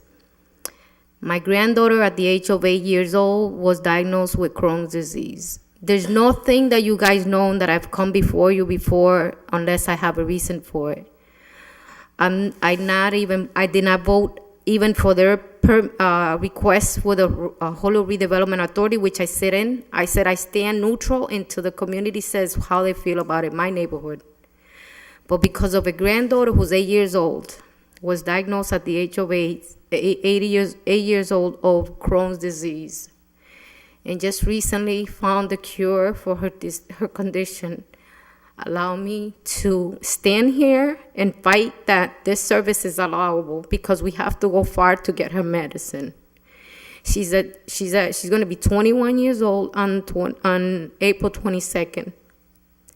To see a granddaughter who works heading to a nursing program right now, working on it and at Bay State, and have days she has to still care for other people in her condition because she has no other method, no medicine has helped her but this. It is the reason you always see me. When I speak, is because I speak for what I know and for what I understand that would help someone. And this is why I will favor it. They can go somewhere else because they have a choice. They can go to West Springfield. So if it's near my house, it's near our place, I'm for it. I don't care if it's not in Holyoke. I just want you guys to understand. Let's look at this as a manufacturing. This is a facility. I'm not favoring where it's being like recreational, because I'm not for that. What I'm explaining is the medicine component of this facility, to look at it like it is a factory, that if it would have been a facility of mushrooms, I don't care what we want to call it, selling as a cultivation place, it still has to be secure. They're sharing how it's going to go, and making it difficult for something like this regardless. Look at Deerfield just opened up. They're going to open up a facility or cultivation up there. And if the concern is that we're going to do any harm, I think it's going to be up to us as we put this permit together, making sure that we make those provisions and whatnot together. But think about those who are going to benefit that. And in this inclusion, I'm considering my granddaughter, who's 21 years old today, and there was no medicine. Just like that gentleman mentioned, 20-plus kind of medicine. My granddaughter went through that in an expensive process. And I need to tell you, because this is when I come forward with something, is because I have something behind it. There's nothing else to it. So thank you so much. And I will be voting on this on our day of voting. Thank you. Thank you. Counselor Lopez? Just a question. Do you have a timetable after you get the permit? And my second question, just to accommodate some of the folks that spoke before, if there's any way, I mean, if we continue this public hearing for 2 or 3 weeks to see if we can just accommodate some of the people that want to speak in favor or against, are you willing to help us with somebody to translate if we go down to the flags? Or that will be out of the question? I mean, you don't have to do it, you don't have to answer, but I mean, I'm just trying to ask. So, yeah, we're 100% open to being sure we can communicate effectively with the community. Okay. And if they're not understanding us, we have to have a translator, flat out. So that's easy. In terms of the timeline, we're in drawings and full building sets now that will then go in for building permits. That's where all the details of the HVAC and all that system, to then hopefully break ground. That's a process here, to break ground in June or July, to finish towards the end of the summer, early fall, to begin planting in the early fall. It's about a 4-month, 5-month process to send medical cannabis to the facilities at the end of the fourth quarter, early first quarter. Continuance delays that 1-to-1. It makes it more expensive, boosts the price of all the product, makes it harder on the patients, et cetera. We're open to what's right for the community, so we're not trying to force something on anybody. We want to be listening, we want to be talking, active dialogue. We do that all over the country, and we're doing it here now. So we're very open to that, but just so we're on the same page in terms of a timing, it's all 1-to-1. Well, if that's the case, I would like to propose that we go back to Kelly School and hold a meeting there, this committee, and have somebody to translate. We should be able to get Kelly School easy through the principal. I mean, Okay, Just so, FYI, we had a translator. we are. Just FYI, we had a translator at the community meeting Oh, prior, they did? and if we Okay. do it again, we'll have another. All right. We were fortunate Well, enough we to can have it here then. Councilor LeBron Martinez translate for us at that meeting. Okay. All right, thank you. okay, so I just, to finish on the technical matters that we had remaining, the item 2 that I had referenced earlier about the sewer billing and the meter question, the remaining question from DPW was if you still intended to meter the wastewater leaving the building, and in that case, if you do, there would need to be an agreement with them regarding that, and so they noted that in the communication to us. Sure, and if I may, yes, we do intend to separately meter the wastewater leaving the site, and we would certainly enter into an agreement with the Department of Public Works. And we would suggest that that could be a condition of the approval. Did you, that's fine, that's fine. Oh, okay. How much water do you anticipate using?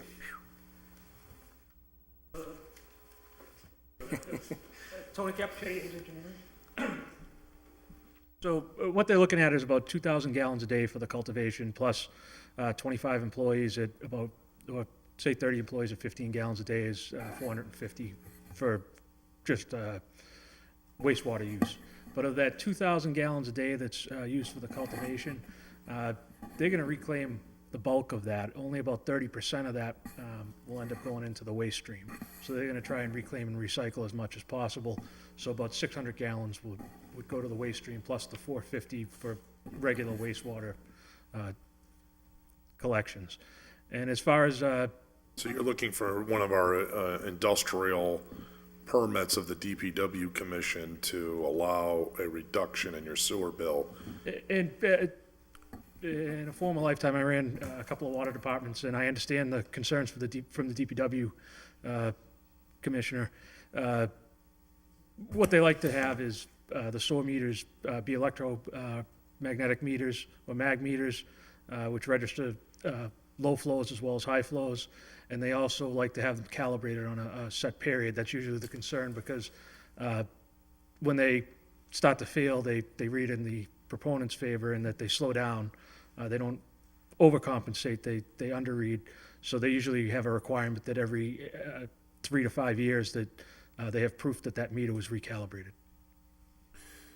And we'll reach out to the DPW director and clarify his exact concerns, but off the top of my head, I believe that's what he's referencing. Yeah, I'm gonna have to take a look at Ordinance 9090, but that's what regulates that. So the philosophy is that they will pay for the water that they put into the sewer and that's treated. And there is a mechanism in the ordinance that allows for that to happen by agreement with the DPW. That's correct, because your wastewater billing is usually based off of your water meter readings. So they're going to be drawing 2,500 gallons a day that'll go through their meter. And on a typical household, they say, okay, well, whatever you run, the bulk of your water usage is your washer, dryer, washer portion, dishwasher, sink. That all goes down the drain, and therefore it's a 1-to-1 ratio. Right. Where there's plant uptake, there's recycling, and wastewater stream is the more expensive portion between the water supply and wastewater. Right. Okay. So have they authorized any industrial meters, refuse meters in the city yet? There's only about, actually it's Ordinance 9086 under the treatment of industrial waste, which allows for special industrial arrangements. But my question is, I'm only aware of about 3 active permits going on in the city at any at the moment, but Sunoco, of course, being the biggest of them all. Right. What they do is they give them like a different rate. Sort of, they give them like a reduced rate as opposed to a separate, like a meter flow going out. And that's been done in other communities as well. Again, this would be all at the DPW director's discretion. Sure. Sometimes they look for some way to quantify that, so a wastewater meter is a good way to quantify it and then work out that ratio. Because I can tell you what we intend the ratio to be, but it isn't an exact science. So, I mean, they would have to build that into their rate. But can I ask another question, actually? Councilor Jordan, yeah. Did you want to say something else on that? No, go ahead. You're all set, Thank you. Jack? Okay.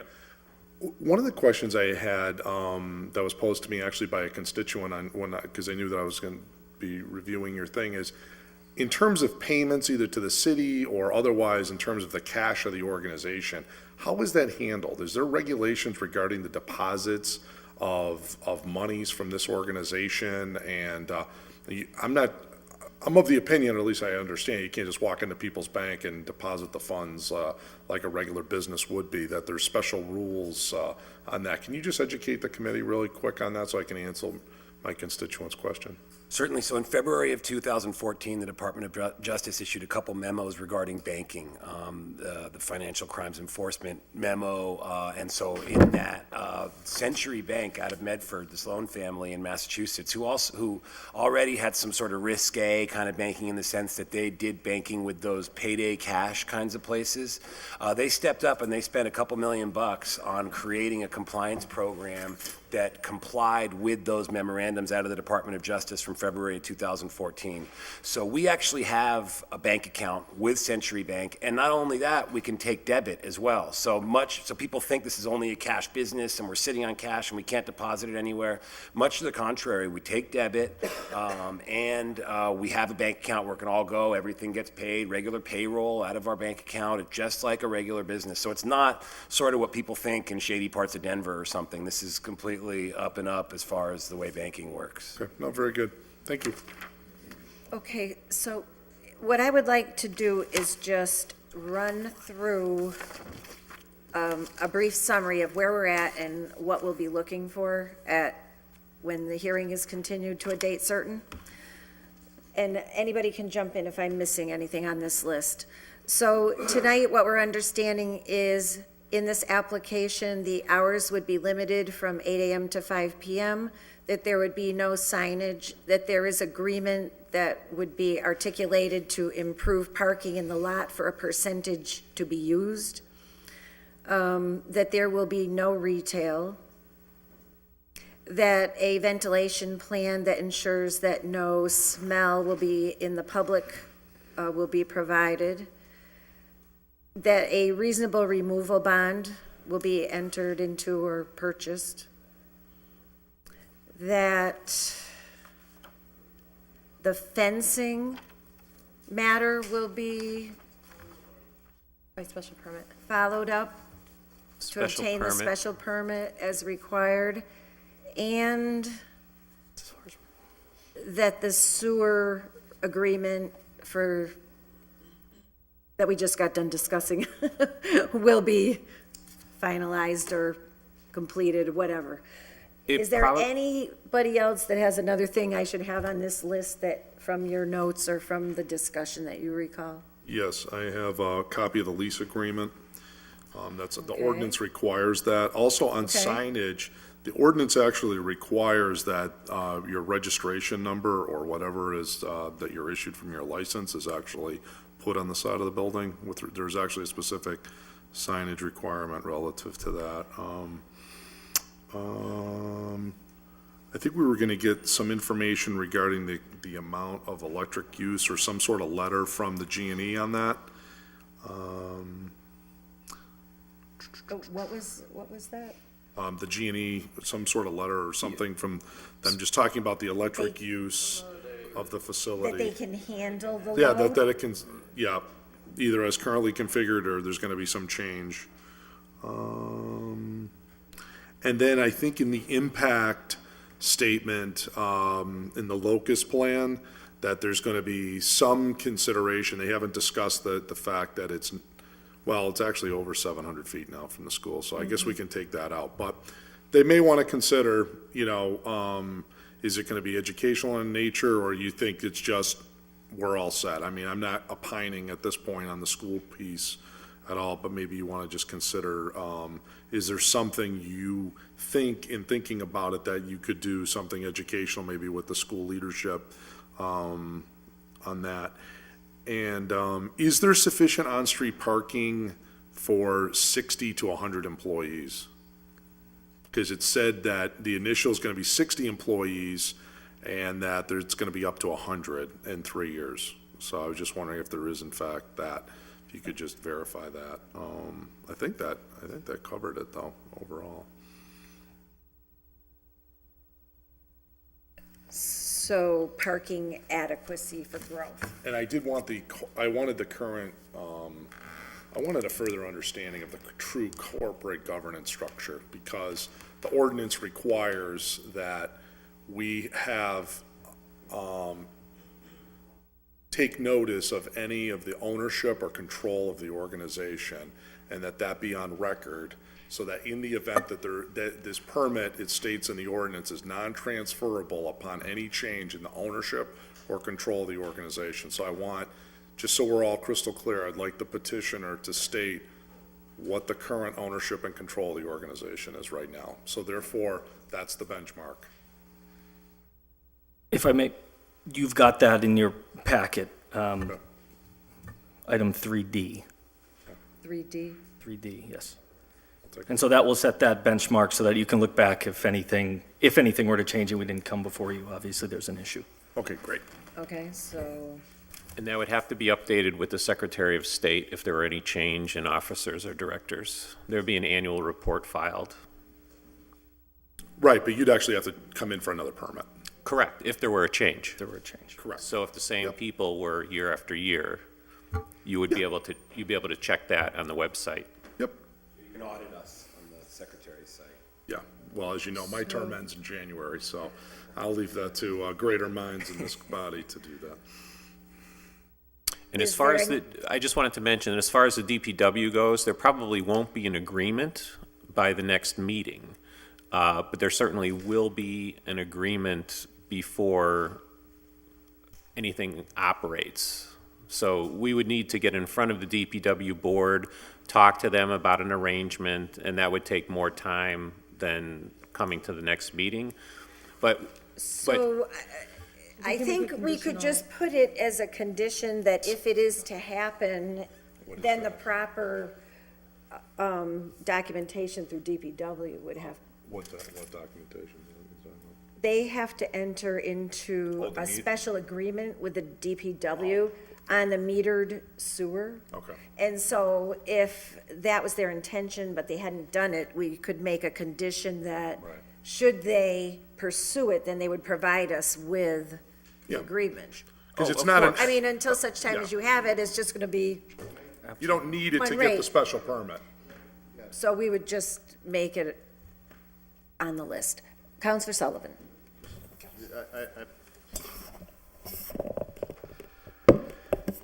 I don't think it should have anything to do with the special permit. If they don't get it, if they don't go and do it, they're gonna pay the full rate based on the water bill. So it's in their best interest to do it. If they don't, who cares? It's more revenue for us. I just bring it up because I'm just dotting the i's and crossing the t's I'm just with the suggesting we take feedback it off, from the I'm just departments. suggesting we take it off the table and hope they forget about it. I hear you. Okay, so if nobody has anything else to add to this, we're all clear on what further information is being sought, then I would entertain a motion to continue to a date certain. I have heard the concern of people, around some language abilities, but Counselor LeBron Martinez, the normal scheduling to continue the public hearing would be to April 11th in the normal calendar of things, in keeping with how we continue other public hearings of this sort. That would give people 2 weeks to be aware, to be able to come down and to arrange any translation, and I mean, maybe Counselor Lopez could assist in that regard if. If I would like to make a motion to go to the. Second. I agree with that. Second. Yeah, I mean, they have a lot of work to do, and I have a lot of things to read also. Okay, okay. I have, 4 weeks isn't. I have a motion put forth to continue the public hearing to April 25th. It has been seconded. If there's no further discussion, then all in favor of. Councilor LeBron Martinez wanted to ask a Counselor question LeBron on this point. Martinez? Can we take this meeting down to the school as a hearing? My preference would be no. There will be because- other agenda items. Yeah, we're gonna incorporate it with a regular meeting, and as much as I appreciate going to Kelly, I mean, this is Ward 1, we're right here, I mean, to go, if you can't go to Kelly School to come, we're in the middle of High Street, I mean, you can't come from the flats to City Hall? Okay. Okay, thank you. Well, the recording, the television, the public, I mean, there's a lot of different Plus, you have to vote considerations. this evening, and we don't know if Kelly's available. Right. Right. So the motion we have before us is to continue to the 25th. 6:30. 6:30 or 7? What did we have them? Well, I'm going to defer to the members of the committee on that because we seem to be having a trouble having a quorum by 6:30. Then 7 o'clock. But I think the point of advertising it for 6:30 is that we could always start later, but you can't start before. Right. Well, but this is a continuation, so we can continuation to a date and time certain at this point. 7 o'clock. Yeah. That's my motion. And we'll start promptly, right, committee members? We're a very efficient group here. All right, so on the motion. I have one other, so I don't know if there's going to be another community meeting in between now and the 25th, but I think one thing that I think we should be putting on the table with a little bit more detail is the community diversity plan that was mentioned, so that that could be entered into the record and the details can get out for folks. Yeah, absolutely. We can enter that in. Yeah, thanks. I think we may have a copy we can enter into the record now, so that Oh, it that could would be fine. yeah, it could be distributed to whoever wants to see it. And we could comment on it for the next meeting. And I can scan it and send an email to Counselor Jordan. Great. Did you receive the other, did Linda send you the, Counselor Bacon send you the other? I'm looking, yeah, I believe there was no attachment to Linda's, so maybe she forgot to send me the attachment. I would like to enter the Holyoke Community and Diversity attachment to it right Plan there. by GTI into the record, please. Okay. Thanks.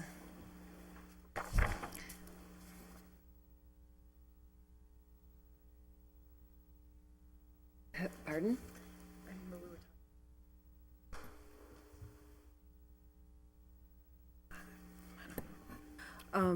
So entering into the record that we have received a Holyoke Community and Diversity Plan from GTI tonight, and for distribution and discussion before the next public hearing, which we have a motion before us to continue to April 25th at 7 PM in council chambers. Sharp. All in favor? Aye. Aye. Thank you all for coming down. I think we had a very substantive meeting. Yeah, thank you very much. And thank you for your patience tonight with our delayed start. Huh? Are we gonna vote on what? Oh, probably more discussion, I don't know, yeah. Okay, yeah.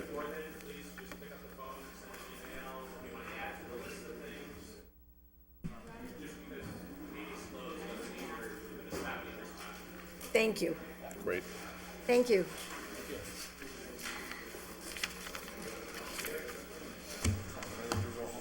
Yeah, really.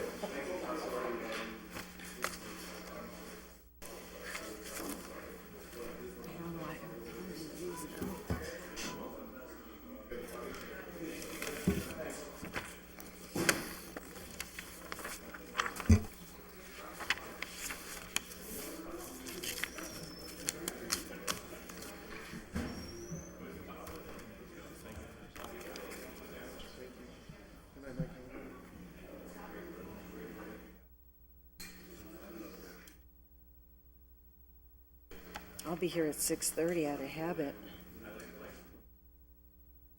Okay,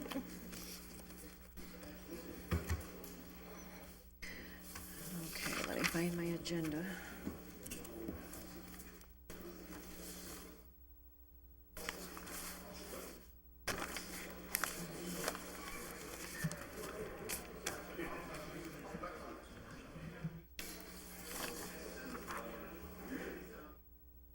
These are mine, right?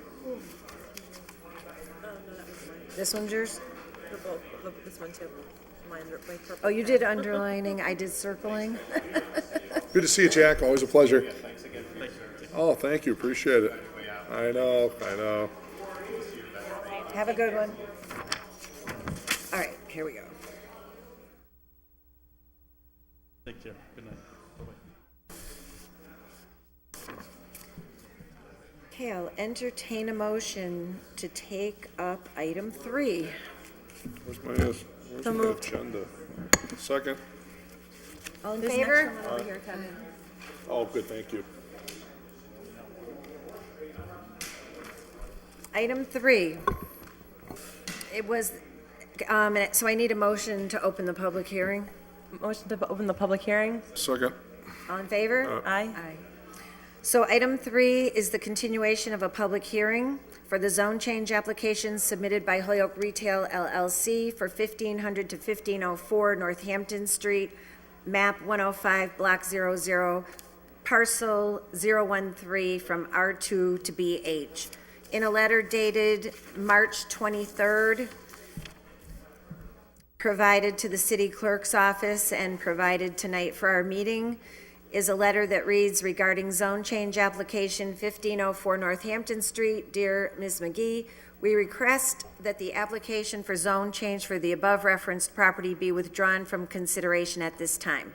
Should you require additional information, please do not hesitate to contact this office. So if I could entertain a motion to accept this request to withdraw the application? Yeah, I make a motion that we accept the petitioner's request to withdraw his application, that the petition be withdrawn at the request of the petitioner without prejudice. Second. All in favor?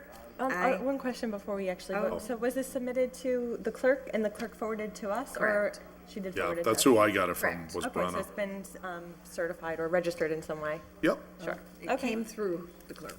Great. Thanks. So all in favor? Aye. Well, that was painless.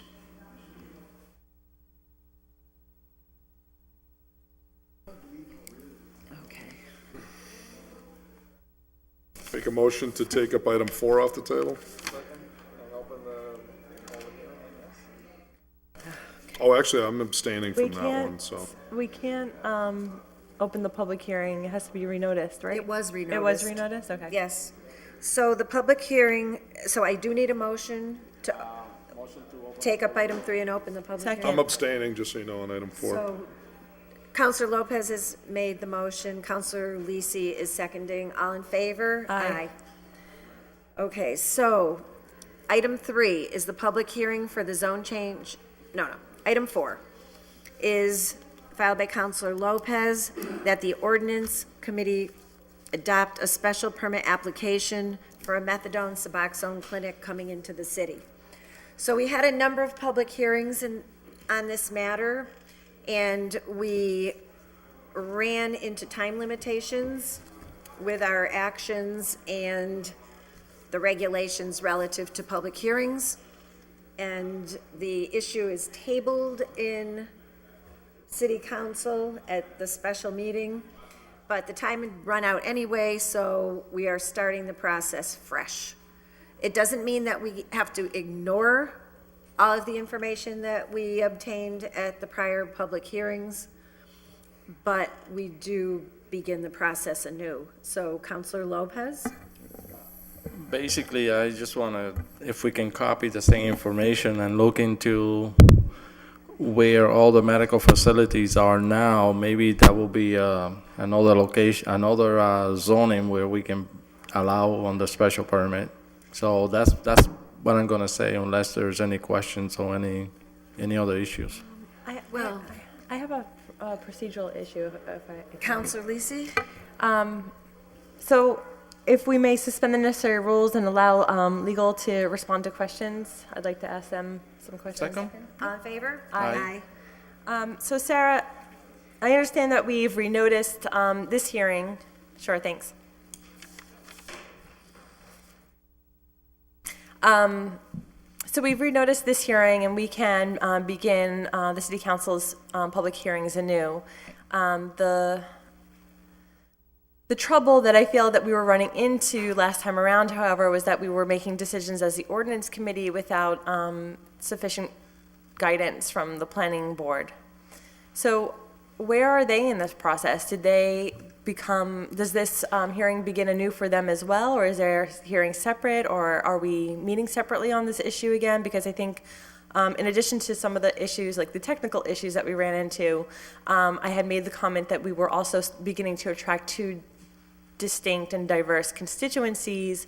Some people were going to the planning board meetings and weren't coming here, and perhaps a different set of people were coming here and not going to the planning board meeting. So I would like as much as possible for us to convene as joint if that's possible. I can answer that question. Ryan posted the notice for both committees, as he has been doing as a courtesy since the planning board indicated their preference to meet separately.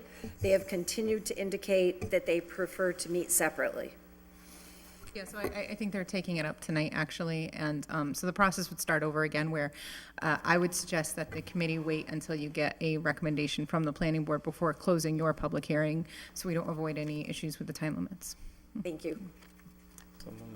So I'm looking up So, my, I have it here. Given that they, and if I may just continue, it's not really a question for you any longer, Sarah, so thanks for coming up. My only comment. I think at some point, if they are going to be meeting separately throughout the process and they're going to make a recommendation to us, I'd like to invite them in to explain their recommendation to us and perhaps talk with them about the details of the regulations that we may create. that could be That's fair. helpful if they're willing and available. Oh, wait.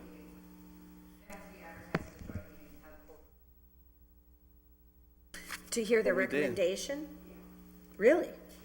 Even on a technical, even after they give the recommendation. Yep, because it would be an open meeting law provision, so you would just have to have, it wouldn't have to be a joint public hearing, it's just a joint meeting. A joint meeting So it of just the has to be planning- advertised. Just put on the, Right, put on right. the On the agenda. If they're agenda. just giving their recommendation, that's the other thing is once their public hearing closes, they can't accept any new information, but the committee can receive the recommendation. So if they come in and want to present the recommendation in person to have a discussion, the public wouldn't be allowed to provide any additional information at that point. Right, we would just hear their reasoning. Yep. Okay, great, thanks. Thanks. So, I In- got in- my paper there, so I, okay, so to your comment relative to zoning, so initially, we were treating the clinics for zoning purposes, like the medical marijuana. absolutely, yeah. And it was interesting that we talked about the 500-foot buffer. And this one will go to 200. Right. And that was one of the bones of contention. Yes. And tonight, we heard people thinking that 500 really wasn't very much. So I think that's informative to this discussion. Having said that, we do in our zoning grid have a medical clinic designation in our zoning documents. Now, I may be looking at one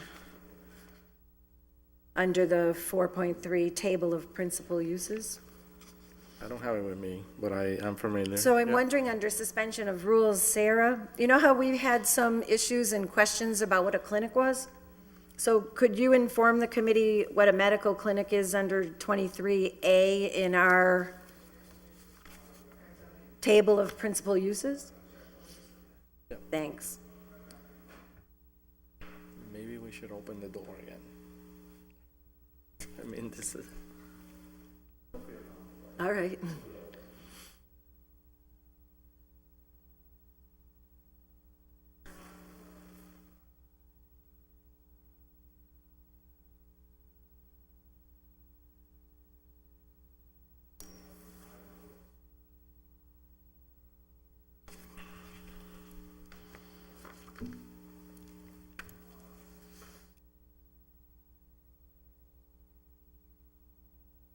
I have it in my pile somewhere.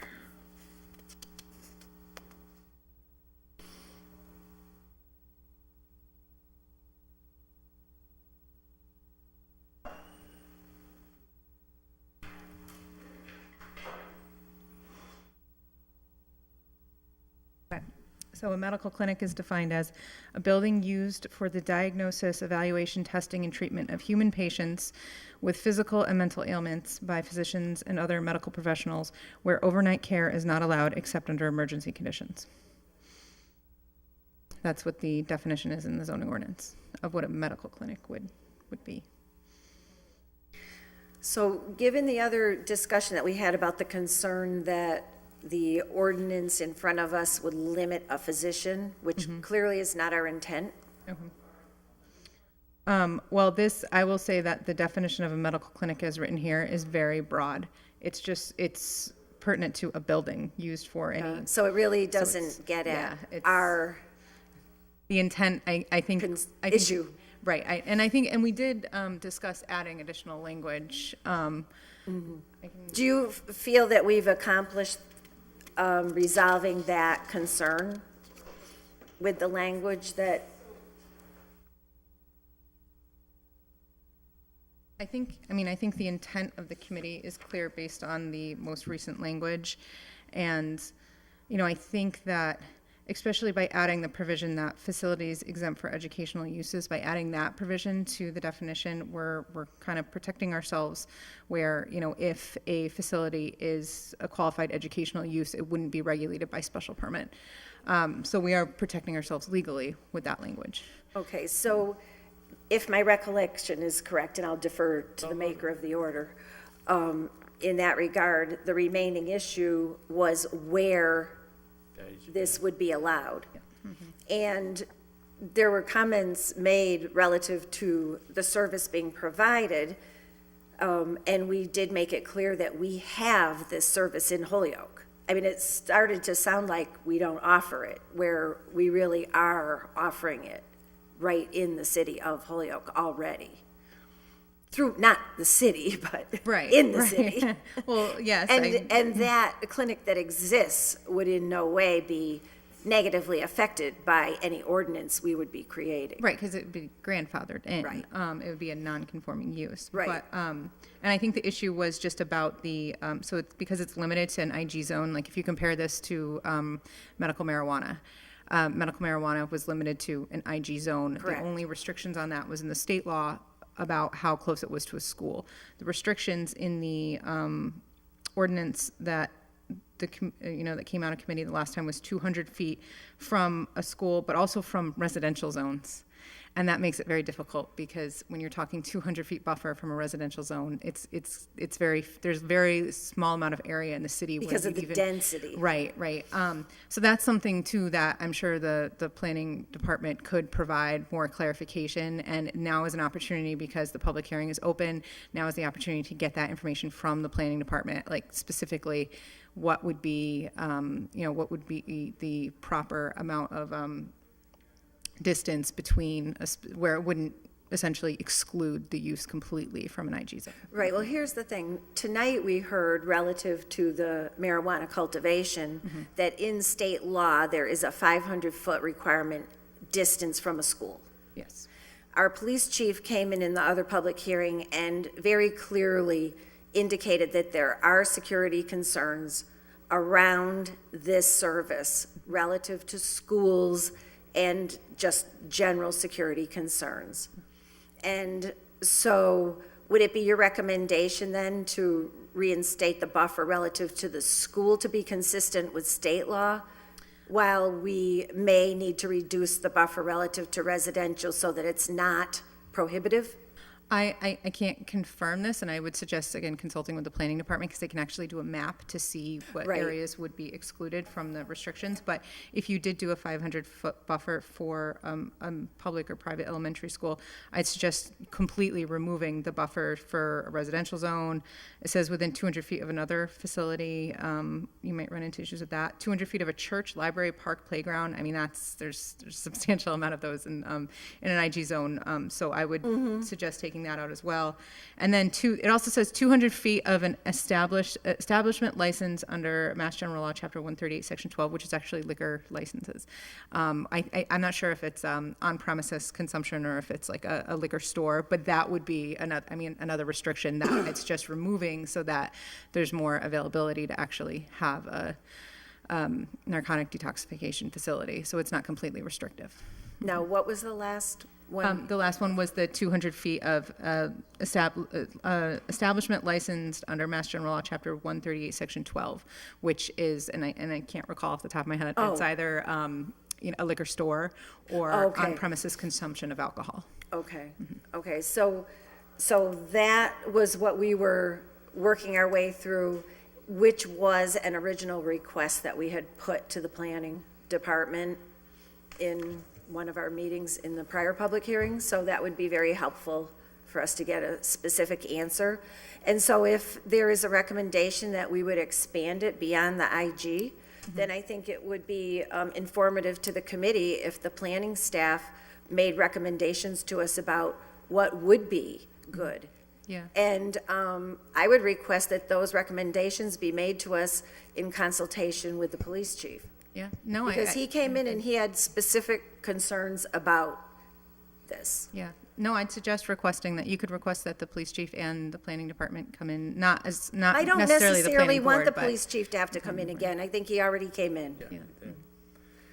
So Sarah, I know we're talking as if like you're going to be conveying these messages to the planning board and the police department, but that's not going to be your role. How do we get that information over to them? I mean, you could send them a letter, you could call them, send them an email, ask them to come in. I think it would be helpful to have planning come in to actually show you the plans, because there's only so much information that I can convey as a third party as being in the middle.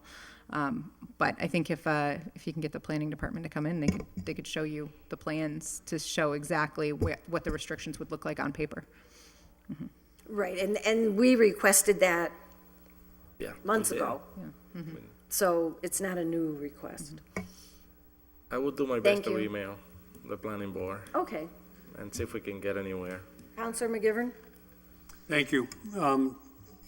Councilor Bacon and members of the committee, I respectfully wish to go on record to object to the reopening of this public hearing based on the procedural and legal basis that this proposal died a death at the full city council level in the time period elapsed before the public hearing was reopened, before the proposal itself as a zoning amendment, and therefore should not only have died the result of what the at one time city council vote, dictated, it also should not be able to be reopened because there should be a 2-year moratorium on the proposal itself.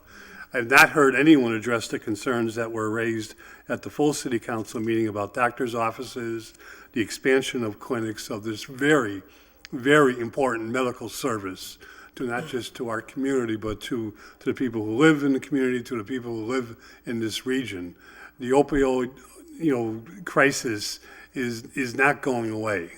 And if we fail to recognize that as a community, then we're failing not only the people that live here, but the families of this community and extended families that live throughout the area. This is, I just think is incredible that we're trying to stop a service that is there to save lives. And not, recognizing that, neighborhoods and people have rights and certainly quality life is important, is not ignoring the fact that these clinics are necessary. Doctors provide this type of service. Hospitals provide this type of service, and we cannot regulate half of what we're trying to regulate by this special permit process. But my real objection this evening is this died, and this should not be before us, period. And on that note, I've actually requested the tapes. I wasn't asking for any questions or any answers, but that's my opinion. Yeah, no, I'm aware of that, and I've actually requested the tapes because I need to review specifically of what vote was taken and how, and I mean, I can't recall off the top of my head, so once I get the tapes, I'll be able to make If a I may, determination on that. Counselor Lopez? It was table, and it never came out of table from the city council. So And I then the refound. time limit passed after that. The Mr. next Ma- meeting is when it was voted. Mr. to be put McGivern, into committee. can I speak? Counselor I didn't Lopez has interfere. the floor. So it was table, and it never came out of table. I refiled late file order, and that's why we're here. I think as a councilor, you can file an order, we can disagree. I'm not trying to stop any services. I just want to be clear. I just want to establish a process for the committee, for the community, for the neighborhood to have an input. That's basically what I'm trying to do, and make sure that if we're going to have this type of establishment, that the community where they're going to be located have a say. And that's basically what I'm trying to do. I'm not trying to interfere with any services. I just want to make sure that my neighborhood or this city is taken care. And that's about it. I mean, we can spend all night here going back and forth, but I mean, I'm not stopping Providence Hospital. I'm not stopping Holy House Center. They continue running, their grandfather. So any new facility will be facing this process. That's the only thing I'm saying.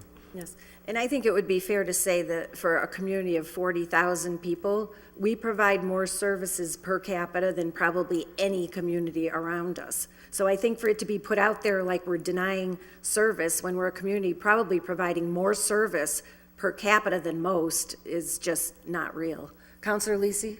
Thank you. The other thing that I had asked when this was before the full council, Sarah, was whether we could create notification requirements so that way we may be able to avoid a special permit process, but require different type of noticing so that residents have the ability to know that there's a meeting going on where the zoning or I don't know, creation of the new facility may happen. So we probably don't know offhand. I know I asked it a while ago, but if you don't mind looking into that for a future meeting. I can certainly look into that. I think without there being some type of permit or approval, I don't know how we would require, if it's like an as-of-right use, to require that there be a notice posted. I mean, it's, I think if there were a special permit, then, you know, you could require that posting be made, but I can look into it more deeply. Thanks. And then with that, I think we should open up the public hearing. Oh, absolutely. So a motion to open the public hearing at this point. Second. All in favor? Aye. Aye. Thought we had opened it. But does the thought that we public wish did. to speak on this matter? Yes. You need to come to the microphone and give your name and address because we are on Channel 15. My name is Owen Broaders, 1328 Northampton Street. I deeply regret that I never had opportunity to speak on this previously. Work hours interfered. But I Owen, do you mind have bringing the several things I microphone would down like to your say. mouth a little bit more so that we could hear you? I'm having a little hard time hearing. Yeah, it is on. I think it is on. I think it's just angled in the wrong direction. Some seem of a mind that this has been discussed ad infinitum, but several concerns I have not yet seen aired. As various entities deliberate over the wording of such a proposed statute, I must urge all concerned to please keep in mind what prior wording betrayed in terms of motivating factors acting as impetus behind the mere consideration of such a proposal. Motivations that have not been voiced in committee meetings, but motivations which have been betrayed in the language of the statute. It is transparently clear from prior wording how the very notion of such an effort is ultimately grounded in obvious efforts to stigmatize and marginalize particular populations. I contend language that I construe to be hate speech. With all due respect, I construe the language to be hate speech. Betrays this. Let's look to section 7.11.1, purpose. This section contains the following language: should not provide a location for patients to wait for treatment in the vicinity of children, along with such phrases as pose a direct threat. Such language is frank in admitting as a purpose to such proposals efforts to malign and demonize recipients as living threats via merely their very own existence to both children and the community at large. Such language also makes clear that program recipients, who may be very often children or parents themselves, constitute a prima facie threat to children, whose merely being in the vicinity of children also somehow constitutes a threat to public health and safety. This is dangerous and demonizing language. This is demeaning language. This is insightful language. This is language I construe to be obvious hate speech, demonstrating in itself, through its very wording, dehumanizing an entire population is the genuine impetus. We further see this revealed in language as follows. Section 7.11.3, special permit. Provide adequate security measures to ensure that no individual participant will pose a direct threat to the health or safety of other individuals. Given language already noted in section 7.11.1, indicating that recipients should not be within the vicinity of children, even seen by children, about how this situation of vicinity is itself defined as a public health and safety threat. This language presumes all recipients are such direct threats as somehow necessitate or require special security measures beyond those of any other This is a further dehumanizing language, demonstrating, I believe, a level of hatred informing such efforts. Section 7.11.4, conditions.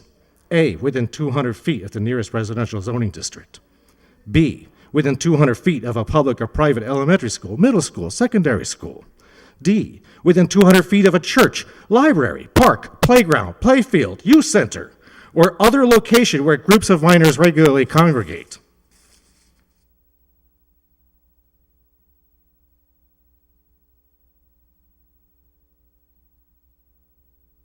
Setting aside for now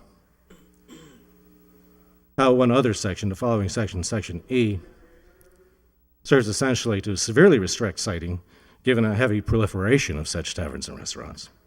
Sections B through D serve, as I believe, as propaganda devices, further demonizing and stigmatizing the populations concerned, painting them as somehow disreputable threats who must be shunned and isolated, to be dealt with as child molesters might be.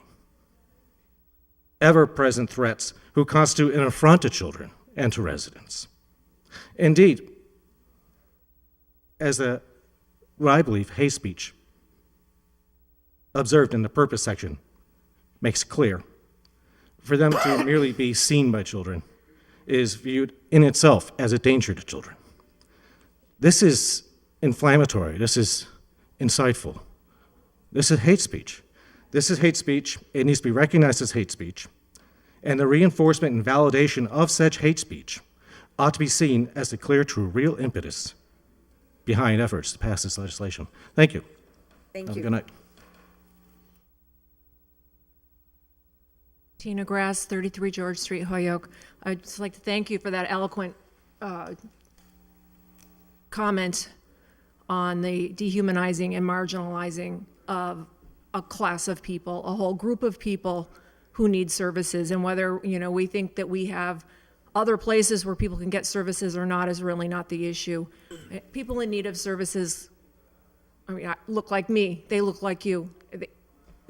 We can't place these kinds of, you know, restrictions on where we can go or we can't go to be serviced for medical issues.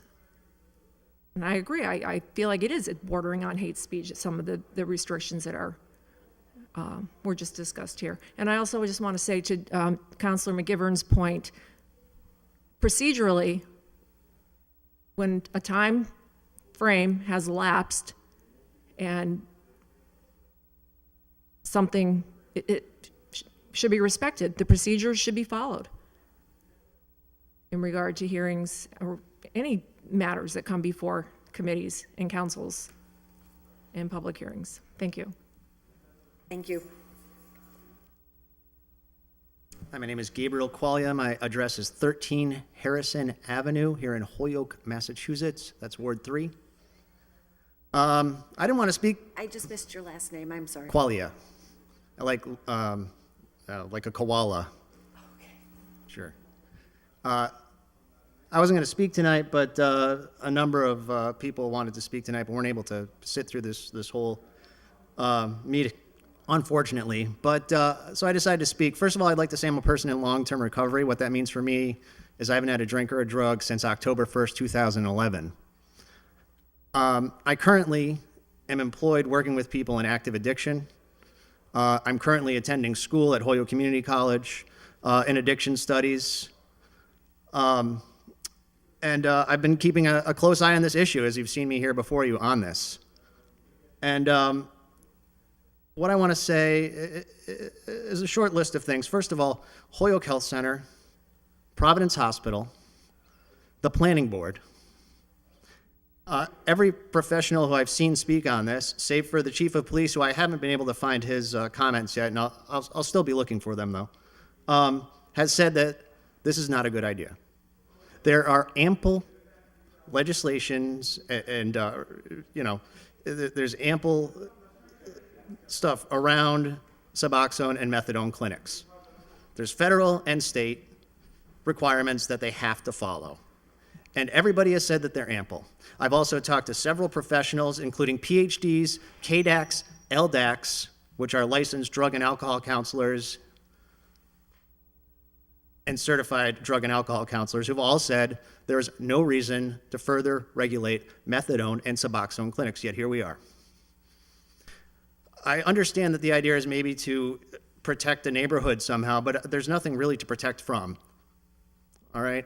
I can't walk 2 blocks from my house without going by a bar. I can walk out this door right here and have drugs in my pocket in a half hour, no problem. And from pretty much anywhere in the city, I can do that and probably get a drink on the way there and on the way back too. But I'm being told somehow by this committee that you want to regulate where people can try to get treatment to recover from addiction. I'm just going to repeat that. You want to limit where people can get treatment to recover from addiction. And yet, as I said, I can walk out that door and be messed up in no time at all. That really boggles my mind. And it kind of hurts me as a human being to have to be sitting here and discussing this. I'm kind of flabbergasted. And we want to talk about communities. I work with people in active addiction, okay, here in Holyoke, down the street. And the people in this community, in this neighborhood, are dying. I see people, or I don't see people anymore, and I find out what's happened to them, and the fact is that they've died. And many of them are waiting for treatment. Now, there is treatment in this city. That is completely correct. And there's probably more per capita than other cities and towns. That is correct. There is not ample treatment. There is not sufficient treatment. There are waiting lists at every single one of these. Providence Hospital, whom some of you might be familiar with, has said that they have 1,000 people between here and their location in Springfield, and it is not enough. They just expanded it, and it is not enough. That's Providence. That's what Providence Hospital said. I'm just a schmo, I guess. I'm just a guy. But that's what Providence Hospital said, not me. I'd further like to say, we talk about what we want in our communities. And a lot of these exclusions are schools and churches and such. There are people in recovery from addiction meeting in the basements of all of these churches in this area right now. These are the same exact people that will be going to these Suboxone and methadone clinics. These are my brothers and sisters out there who are trying to better themselves and better their lives. And they need to use whatever means necessary to do it. Some need Suboxone, some need methadone, some go to 12-step, some go to smart recovery. But to exclude treatments that are medically needed, according to physicians and drug and alcohol counselors, to me is just not making great sense to me right now. And I just want to implore you once again just to let it die, because what I saw was there were not sufficient votes in the city council to pass that ordinance. And now we're hearing about it again. There were not sufficient votes to pass it. And a motion was made to adjourn instead of voting on it again when there were not sufficient votes there. So in my mind, we shouldn't even be here. And I'd like to thank you all for taking the time to listen to me today. Thank you. Is there anyone else who wishes to be heard on this? I will follow up with the planning board and see if we can get anything back. Okay, so I'll need a motion to Can I just ask a procedural question? Yes, certainly. Counselor Jourdain?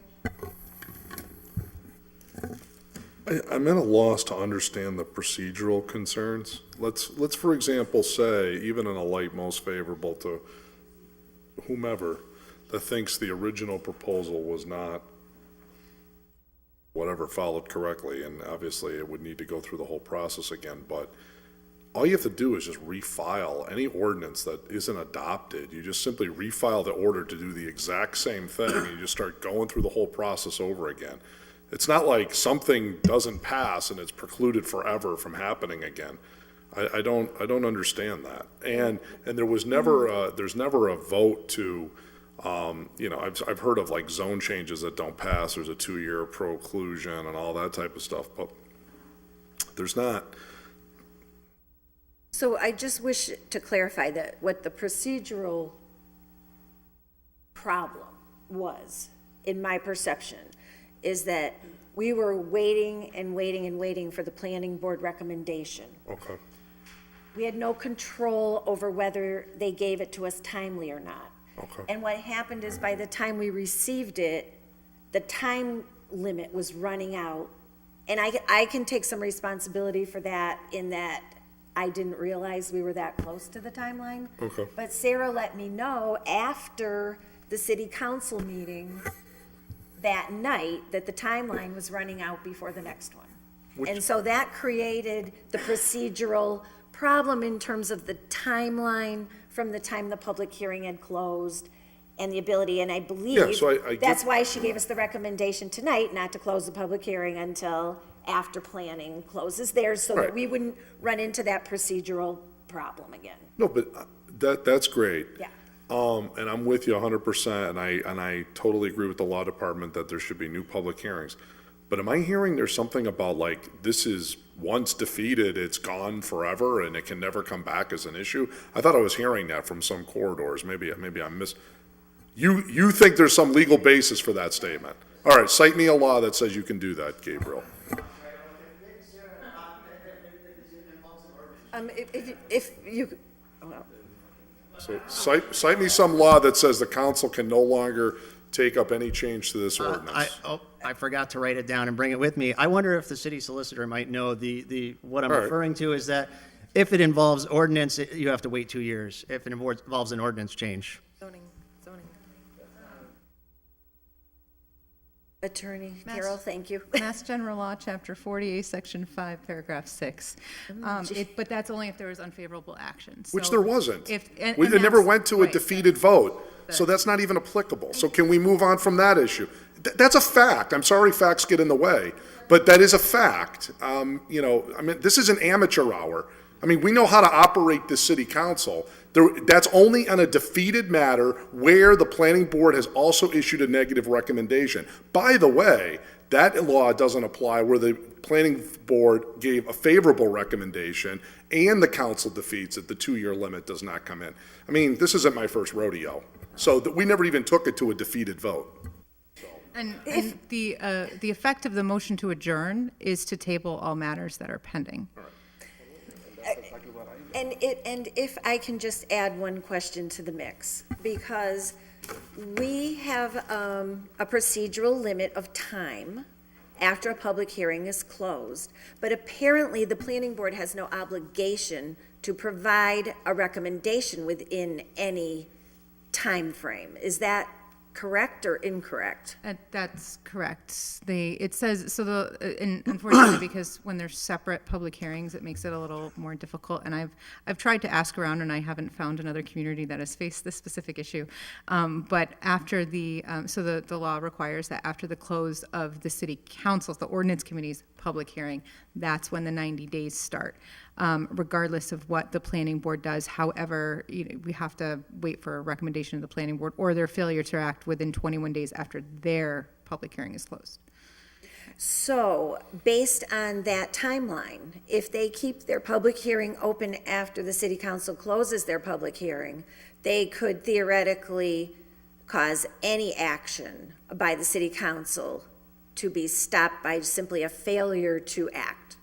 I mean, and again, other jurisdictions haven't really faced this issue that I can find, but based on my interpretation of Chapter 48, that would be correct, is that they could, if they just continued their public hearing to a Ad date and time infinitum. certain and kept doing it past your 90-day clock, then, the ordinance committee would essentially have to renotice another public hearing once you get the recommendation. But renotice, it doesn't kill our ability to make a. No, it's just about, it doesn't, this is a zone change. That's different than a special permit. With a zone change, it's not going to go away. It just needs to be renoticed for another public hearing. Hence why, I'm sorry, I apologize that I did miss the meeting at which I think this was taken up and sent back to committee. But if it was. It wasn't sent back to committee. It was tabled and the meeting was adjourned? And there were not enough people here, and I wasn't willing to spend the whole night here going back and forth, so I made the motion to adjourn, because, there was nothing to do. It was, less than 7 people. The night, the first night, So- but the night when it was tabled and it came up, It We- began we on the never- That's what he's table. talking about. it began on never- the table we and never wasn't re- sent back to committee. No, we never even removed from the table. Okay, so that would be a procedural issue, because right now it's technically on the table of the full city council, as opposed to it being the matter, the ordinance language being referred back to committee. We did. But, I think we did send it back to But committee. I apologize because I wasn't at I that wasn't there the specific next meeting. I think. I know you're going to review the tapes. Yeah, But I think the matter became moot because it died because the time lapsed. So it was dead procedurally. Right. Well, but the order is still alive because now you're taking it up again. So it doesn't. He So it doesn't refiled go a away. new Oh, you order. filed a new order. Okay. This is a This is a new new order. public hearing under a new order. Okay. Yes. Then that's To be clear. Is it? Yes. Yeah, it is. He refiled it and it was re-advertised. Counselor McGivern. It was a late file. Sarah, the example I gave you, and I don't know if you had time to look into it, but is the procedural problem was because the time lapsed with the original order after all the public hearings were closed. The example I gave you was the Holyoke Mall's petition for a zone change back in the 80s or early 90s, in which the planning board failed to let the city council know they were not giving a recommendation after closing their public hearing. The city council thought they were waiting for the planning board recommendation. The time lapsed, and that proposal was not only killed, but a moratorium of 2 years was placed on it.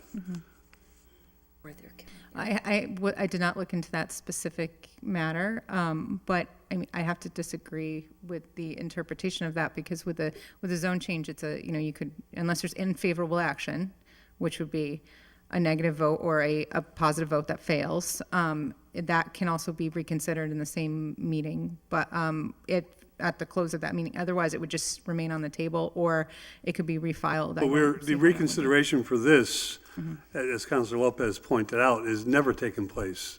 It's still at the city council level on the table. Or that they send it back to committee.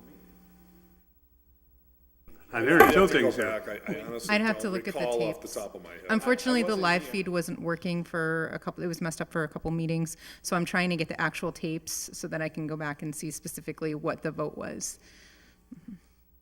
Thank you. Counselor Lisi? Thank you. So the one last thing that I want to raise in relation to this issue is that I believe that the planning board gave an unfavorable recommendation to this committee about creating any sort of special permit. That's right. So, That's right, yep. so that would be, If we took a negative vote, I think that would have been problematic, yeah. so I think that we need some guidance in terms of how, so what Councilor McGivern is raising as an issue is when it was left on the table and the timeline expired with the planning board's unfavorable recommendation on creating a special permit at all. It wasn't just left on the table. We did take a negative vote. And as the numbers dwindled that evening, a vote to reconsider The vote was to passed. reconsider, yes. A motion to adjourn was passed with less than 8 people, which is correct. You made the correct ruling. But when you look at what was on the table, was a zoning change that required 10 votes that failed its original vote. But then it was Failed. reconsidered. It was reconsidered. And then if we And then the adjourned. motion to adjourn was like, there's 9 people left, and I think 5 members voted to adjourn. And I did review that matter, and with Robert's Yeah, rules, it's- that's acceptable because it was reconsidered. Right. Yeah. So it we leaves it reconsidered, so that's as if that vote didn't occur. And then if we either tabled or adjourned without tabling, everything gets tabled automatically under the And the rules. time ran out. And the only vote that's been taken is by Right. the planning. So board. now what she's saying Favorable. is, you have to go through the whole process over again. Which is what we're doing. Which is basically the penalty for not following the meeting law rule. And the precedent I'm citing is the 2-year moratorium was placed on Pyramid Corporation because of that failure of action by the city council. And I want to say that there is case law to support that when you indefinitely table something, it would be a negative action. But with this having it been taken up and sent back to committee and now being discussed in committee, it wasn't an indefinite table. Possibly that could have been the interpretation at the time. I don't know, we don't have all the facts of the 80s things. Forward that to us, I'd be interested to read that. Do you have the decision, or what did you give her? They keep everything over 38 years? I'll bet you it's in that locker of yours in there. In the bottom of It's the probably on locker. the bottom of the pile. All right, I'll start digging. So could I entertain a motion to continue the public hearing? Yes, would like to continue to the 25th also. I mean, why not? Okay.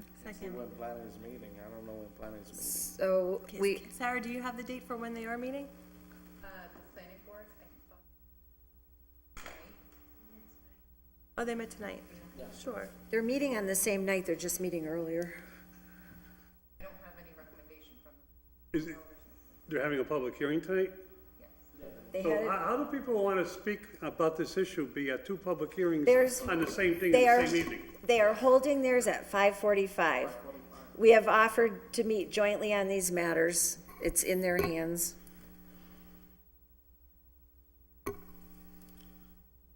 So we have a motion to continue the public hearing to April 25th at 7 PM. Second. All in favor? Aye. Aye. Okay, motion to remove item number 5 from the table. All in favor? Aye. Item 5, filed by Councilor Roman and Councilor Jordan. Order that an official charter change through ballot question be placed on the next regularly scheduled municipal election regarding recall of elected officials. In a prior meeting, Councilor Roman had provided a lengthy summary as a part of his order that was language from another community for our review. I know he was here earlier, but I think it just got too late for him to be able to stay. I put it on the agenda, even though we had a full agenda, because it is time limited. Yeah. Relative, if we have an interest in getting it on the ballot, we have to have certain things done by certain time. I'm gonna pick it up from there. If, Councilor Jordan? Thank you. So, I don't recall, did we ask the law department to maybe do a draft of something? Okay. No, that's fine. No problem.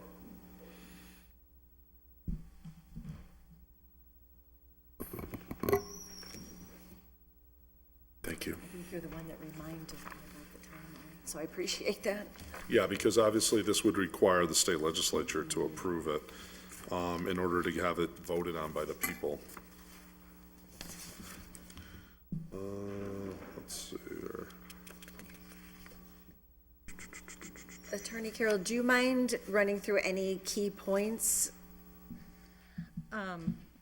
Honestly, I did kind of just take Councilor Roman's language and I put it in very quickly just today. into So I form? don't, yeah, I just put it into form for the committee. I don't Okay, know the specifics offhand. thank you. Counselor Jordan, you have the floor, I'm sorry. Thanks, yeah, no problem. I have not had a chance to diligently go through this because we're just, like I said, Yeah. getting it now. But what I will say is what I had envisioned was a twofold component, and I had spoken to Nelson about that. One was going to be, a voter initiative petition for recall. People may be pretty familiar with these. They're quite prolific around the country. What we need to consider first is that we're really changing our form of government more to a 4-year term of government. When you're a 2-year term, it's not so really necessary, I think, as the terms are so short to actually have recall provisions. But as you're lengthening out the terms, you're creating these new issues that could potentially come up.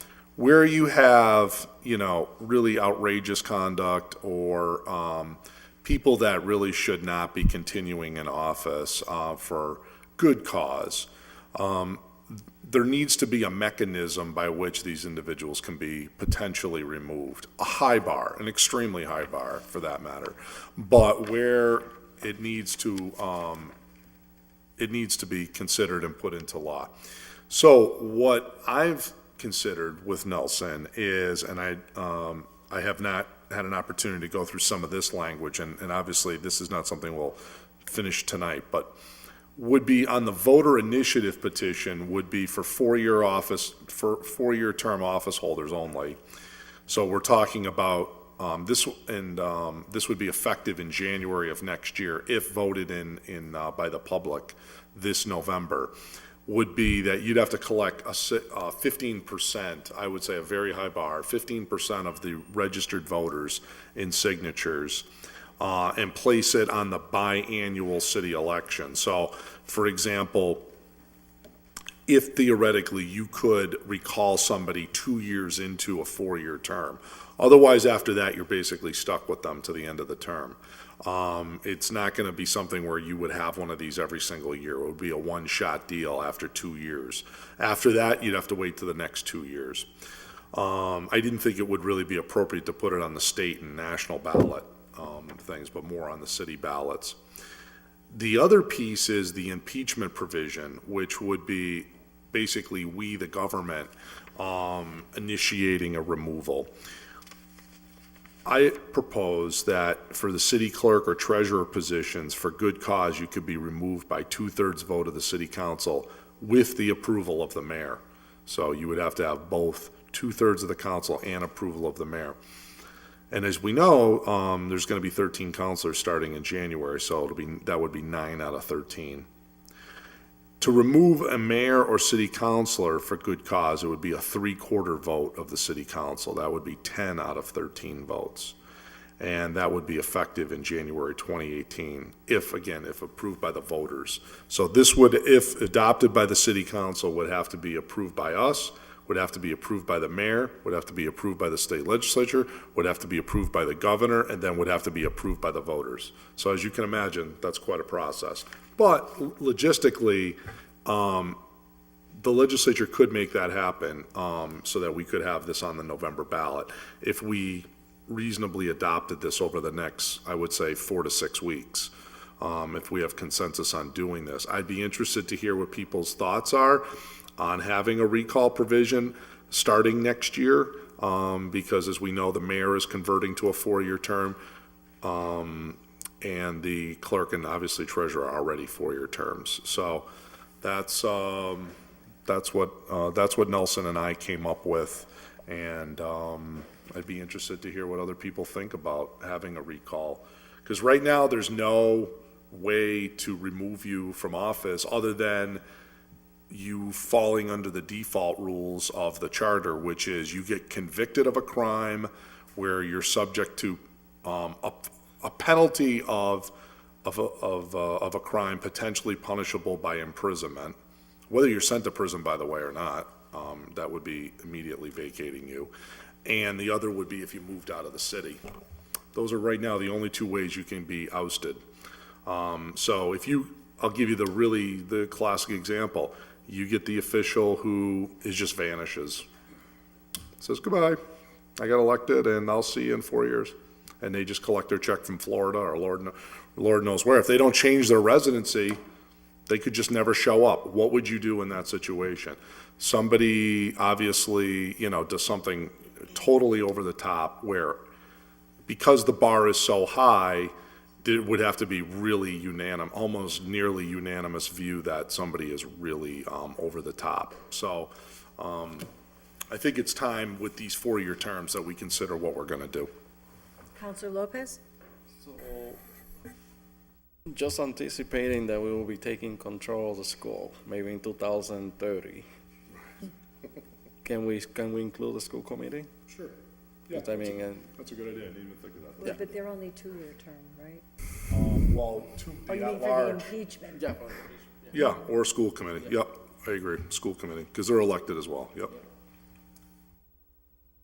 Okay. I just had a question, if you knew, is this a common thing that is being adopted by the communities who have extended their, if you know? Or maybe Attorney Carroll knows. Obviously, this one, Nelson came up with this one example, but. The recall provisions are common. I mean, I've actually found the example that Councilor Roman came up with, and there are other examples. Impeachment provisions, I can't find anything. Yeah. And I've looked, can't find a single community with any type of impeachment provisions. Okay. Thank you. So obviously, at the federal level, we have impeachment process for people, but I mean, the other thing is, we as elected officials, if there's absolute unanimity between us and there's good cause, we don't want to have to wait for the citizens to wait 2 years to go and remove. If we see something that's really, and everybody's in agreement that this needs to take place for the good of the government, then, we should have a mechanism to do that as well. Counselor Sullivan? Yeah, question for the maker? Sure. Okay. So we talked about having a really high bar, but we're talking about only 100 voters to initiate the petition. That doesn't seem like a very high bar. Well, no, I just want you to understand, he gave this to the law department as an example of a city that had it. I'm talking, in our proposal, would be 15% of the registered voters. That would be currently about 3,900 voters. So they'd have to get 3,900 signatures on a petition.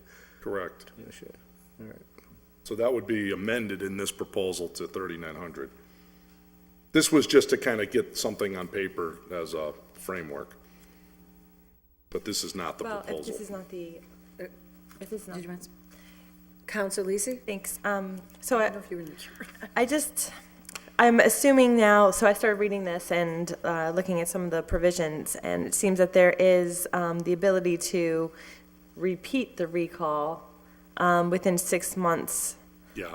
And I think we should avoid any sort of double jeopardy. Absolutely. If we're going to be going this way. It's like No, I once, totally agree. and that's enough. Totally agree.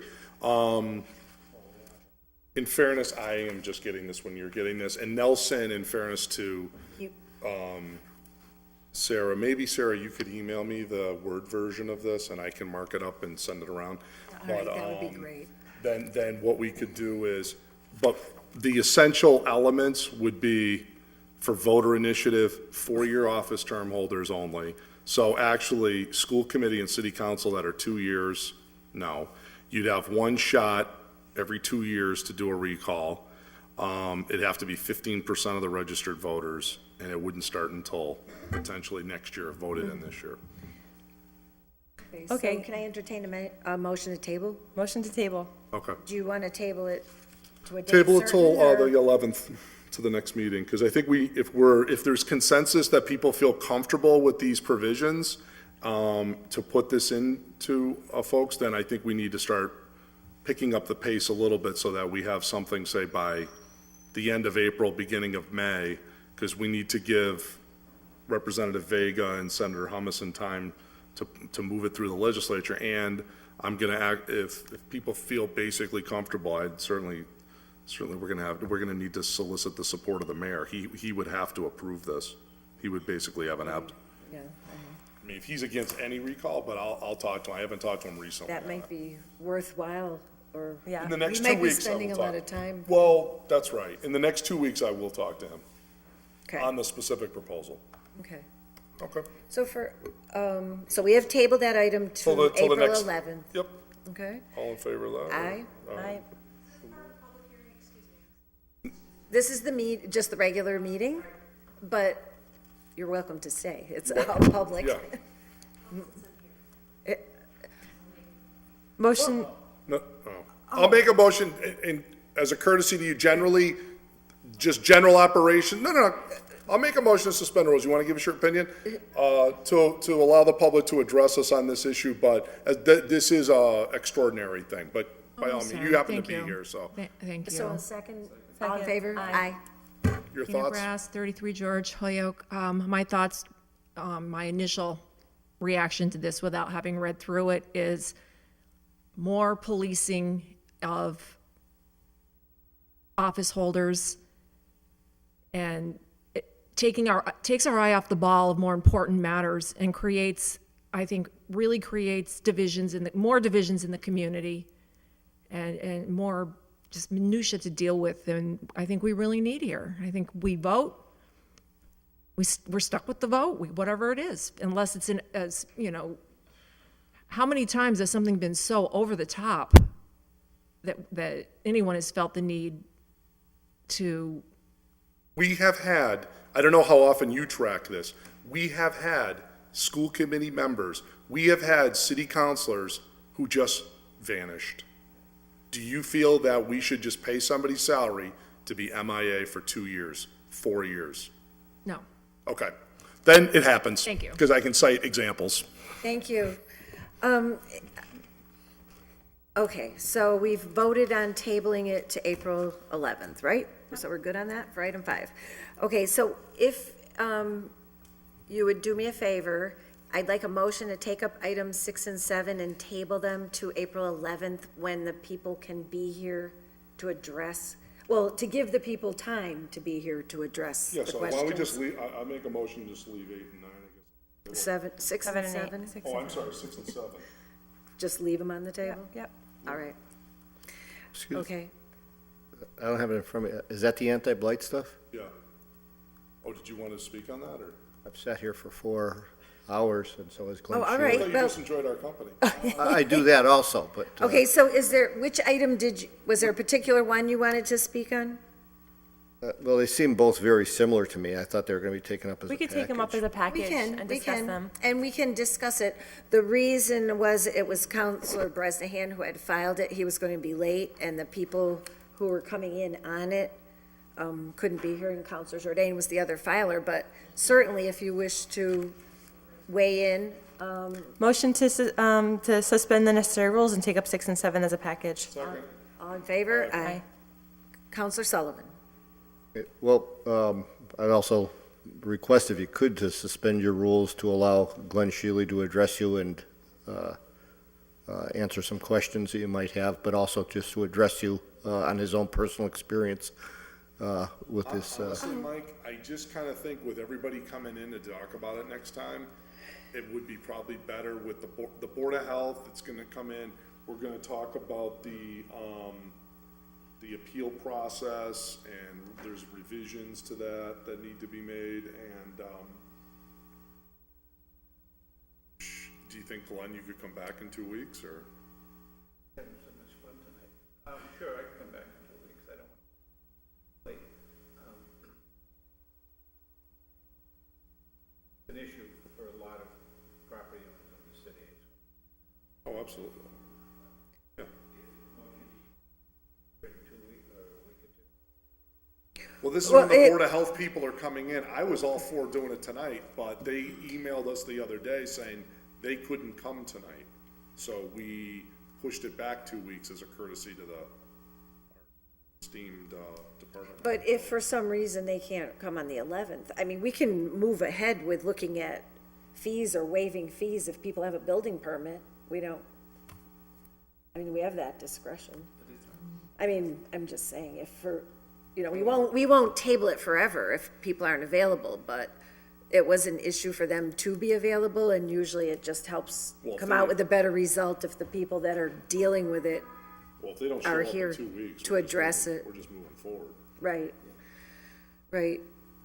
But I'd be happy to entertain email or information to share. Well, actually, Counselor Lisi will be chairing the next meeting because I'll be away. So if you want to communicate through her any particulars prior to that meeting, and I'm sorry that you waited that long hoping to speak on this matter, but you could communicate directly to her before the 11th. Okay?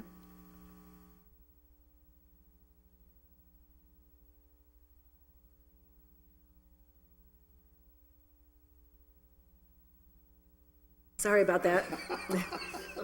You're speechless. Oh, God. So then motion to table items 6 and 7. All in favor? Aye. I'm going to motion that we leave the rest of the agenda on the table, and you need to do Okay. number 8? Well, Number 8 will be a motion to take item number 8. all in favor? Aye. Item 8, filed by Counselor Lopez, ordered that a safety alert message be created by the mayor every time engine 2 is browned out. Counselor Lopez? It's basically, I want to do it by ordinance. I want to do it by ordinance, make sure that we get it back and we enforce it and get it done. So you want it to come out on the phone notice, similar to Absolutely. parking on the odd side, that kind of Yes. thing? I wonder, do they have a way, like, are you gonna send the emergency message just to certain parts of town? I don't think that's possible. So I mean- I'll get a phone call at my house. Hi, Well, this is Mayor Morse, letting you know engine 2 is browned out tonight. Well, let me make an amendment if I may. Any fire department engine that is brown out, we should do the notification. Because I mean, with all the changes at the fire department, maybe it will happen in another location. So you never know. That around? So we don't have a legal form to, okay. So are you asking to refer it to the legal department to be drafted in a legal form? So you want to say when there's any, Fire department engine, or how about apparatus? And is taken offline, that a safety alert be sent out. Okay. So that's a motion to send, refer it to the legal department? For a legal form. Okay. Do I hear a second from anyone? Is it gonna come back to the committee for a vote after it's in the legal form? Yeah. And we can make amendments and discuss it. Yeah, so I'll vote in favor of sending it to the law department to draw in a legal form. So I have a motion and a second. All in favor? Aye. To legal. And then, And they'll come back to committee. so Linda, now I'll make a motion to remove item number 9 from the table. Second. All in favor? Aye.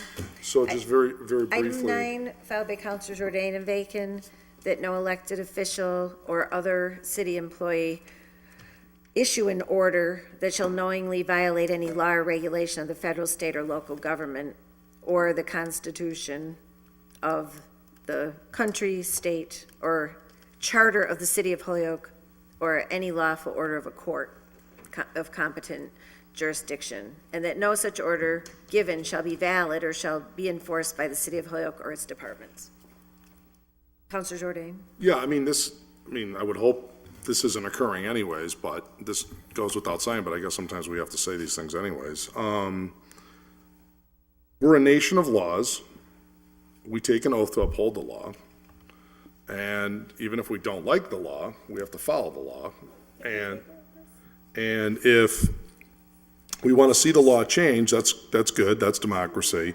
But we can't be issuing orders that say, we're not following this law or that law or this law or that law. That doesn't work that way. So I would say that this also, we could probably refer to the law department to draw in the legal form for our next meeting, and then we can discuss it at that time if we want to do any amendments or changes or whatever. So it's probably in the same as number 8.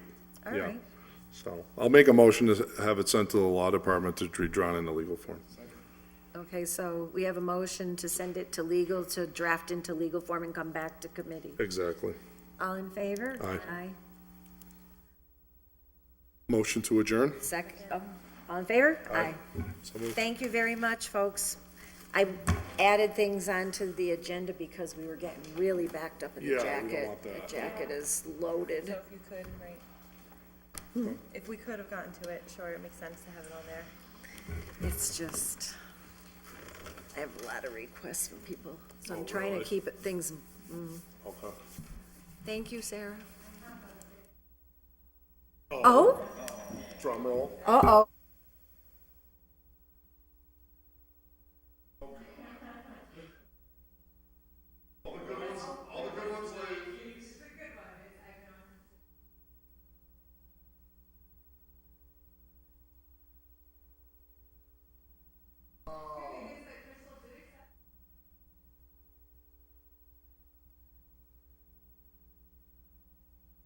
The new acting city solicitor. She started last week or this week, so I'm all seniority. No,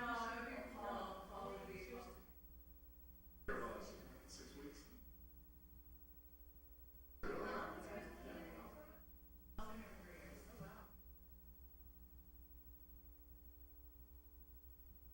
Girl, we're gonna miss you.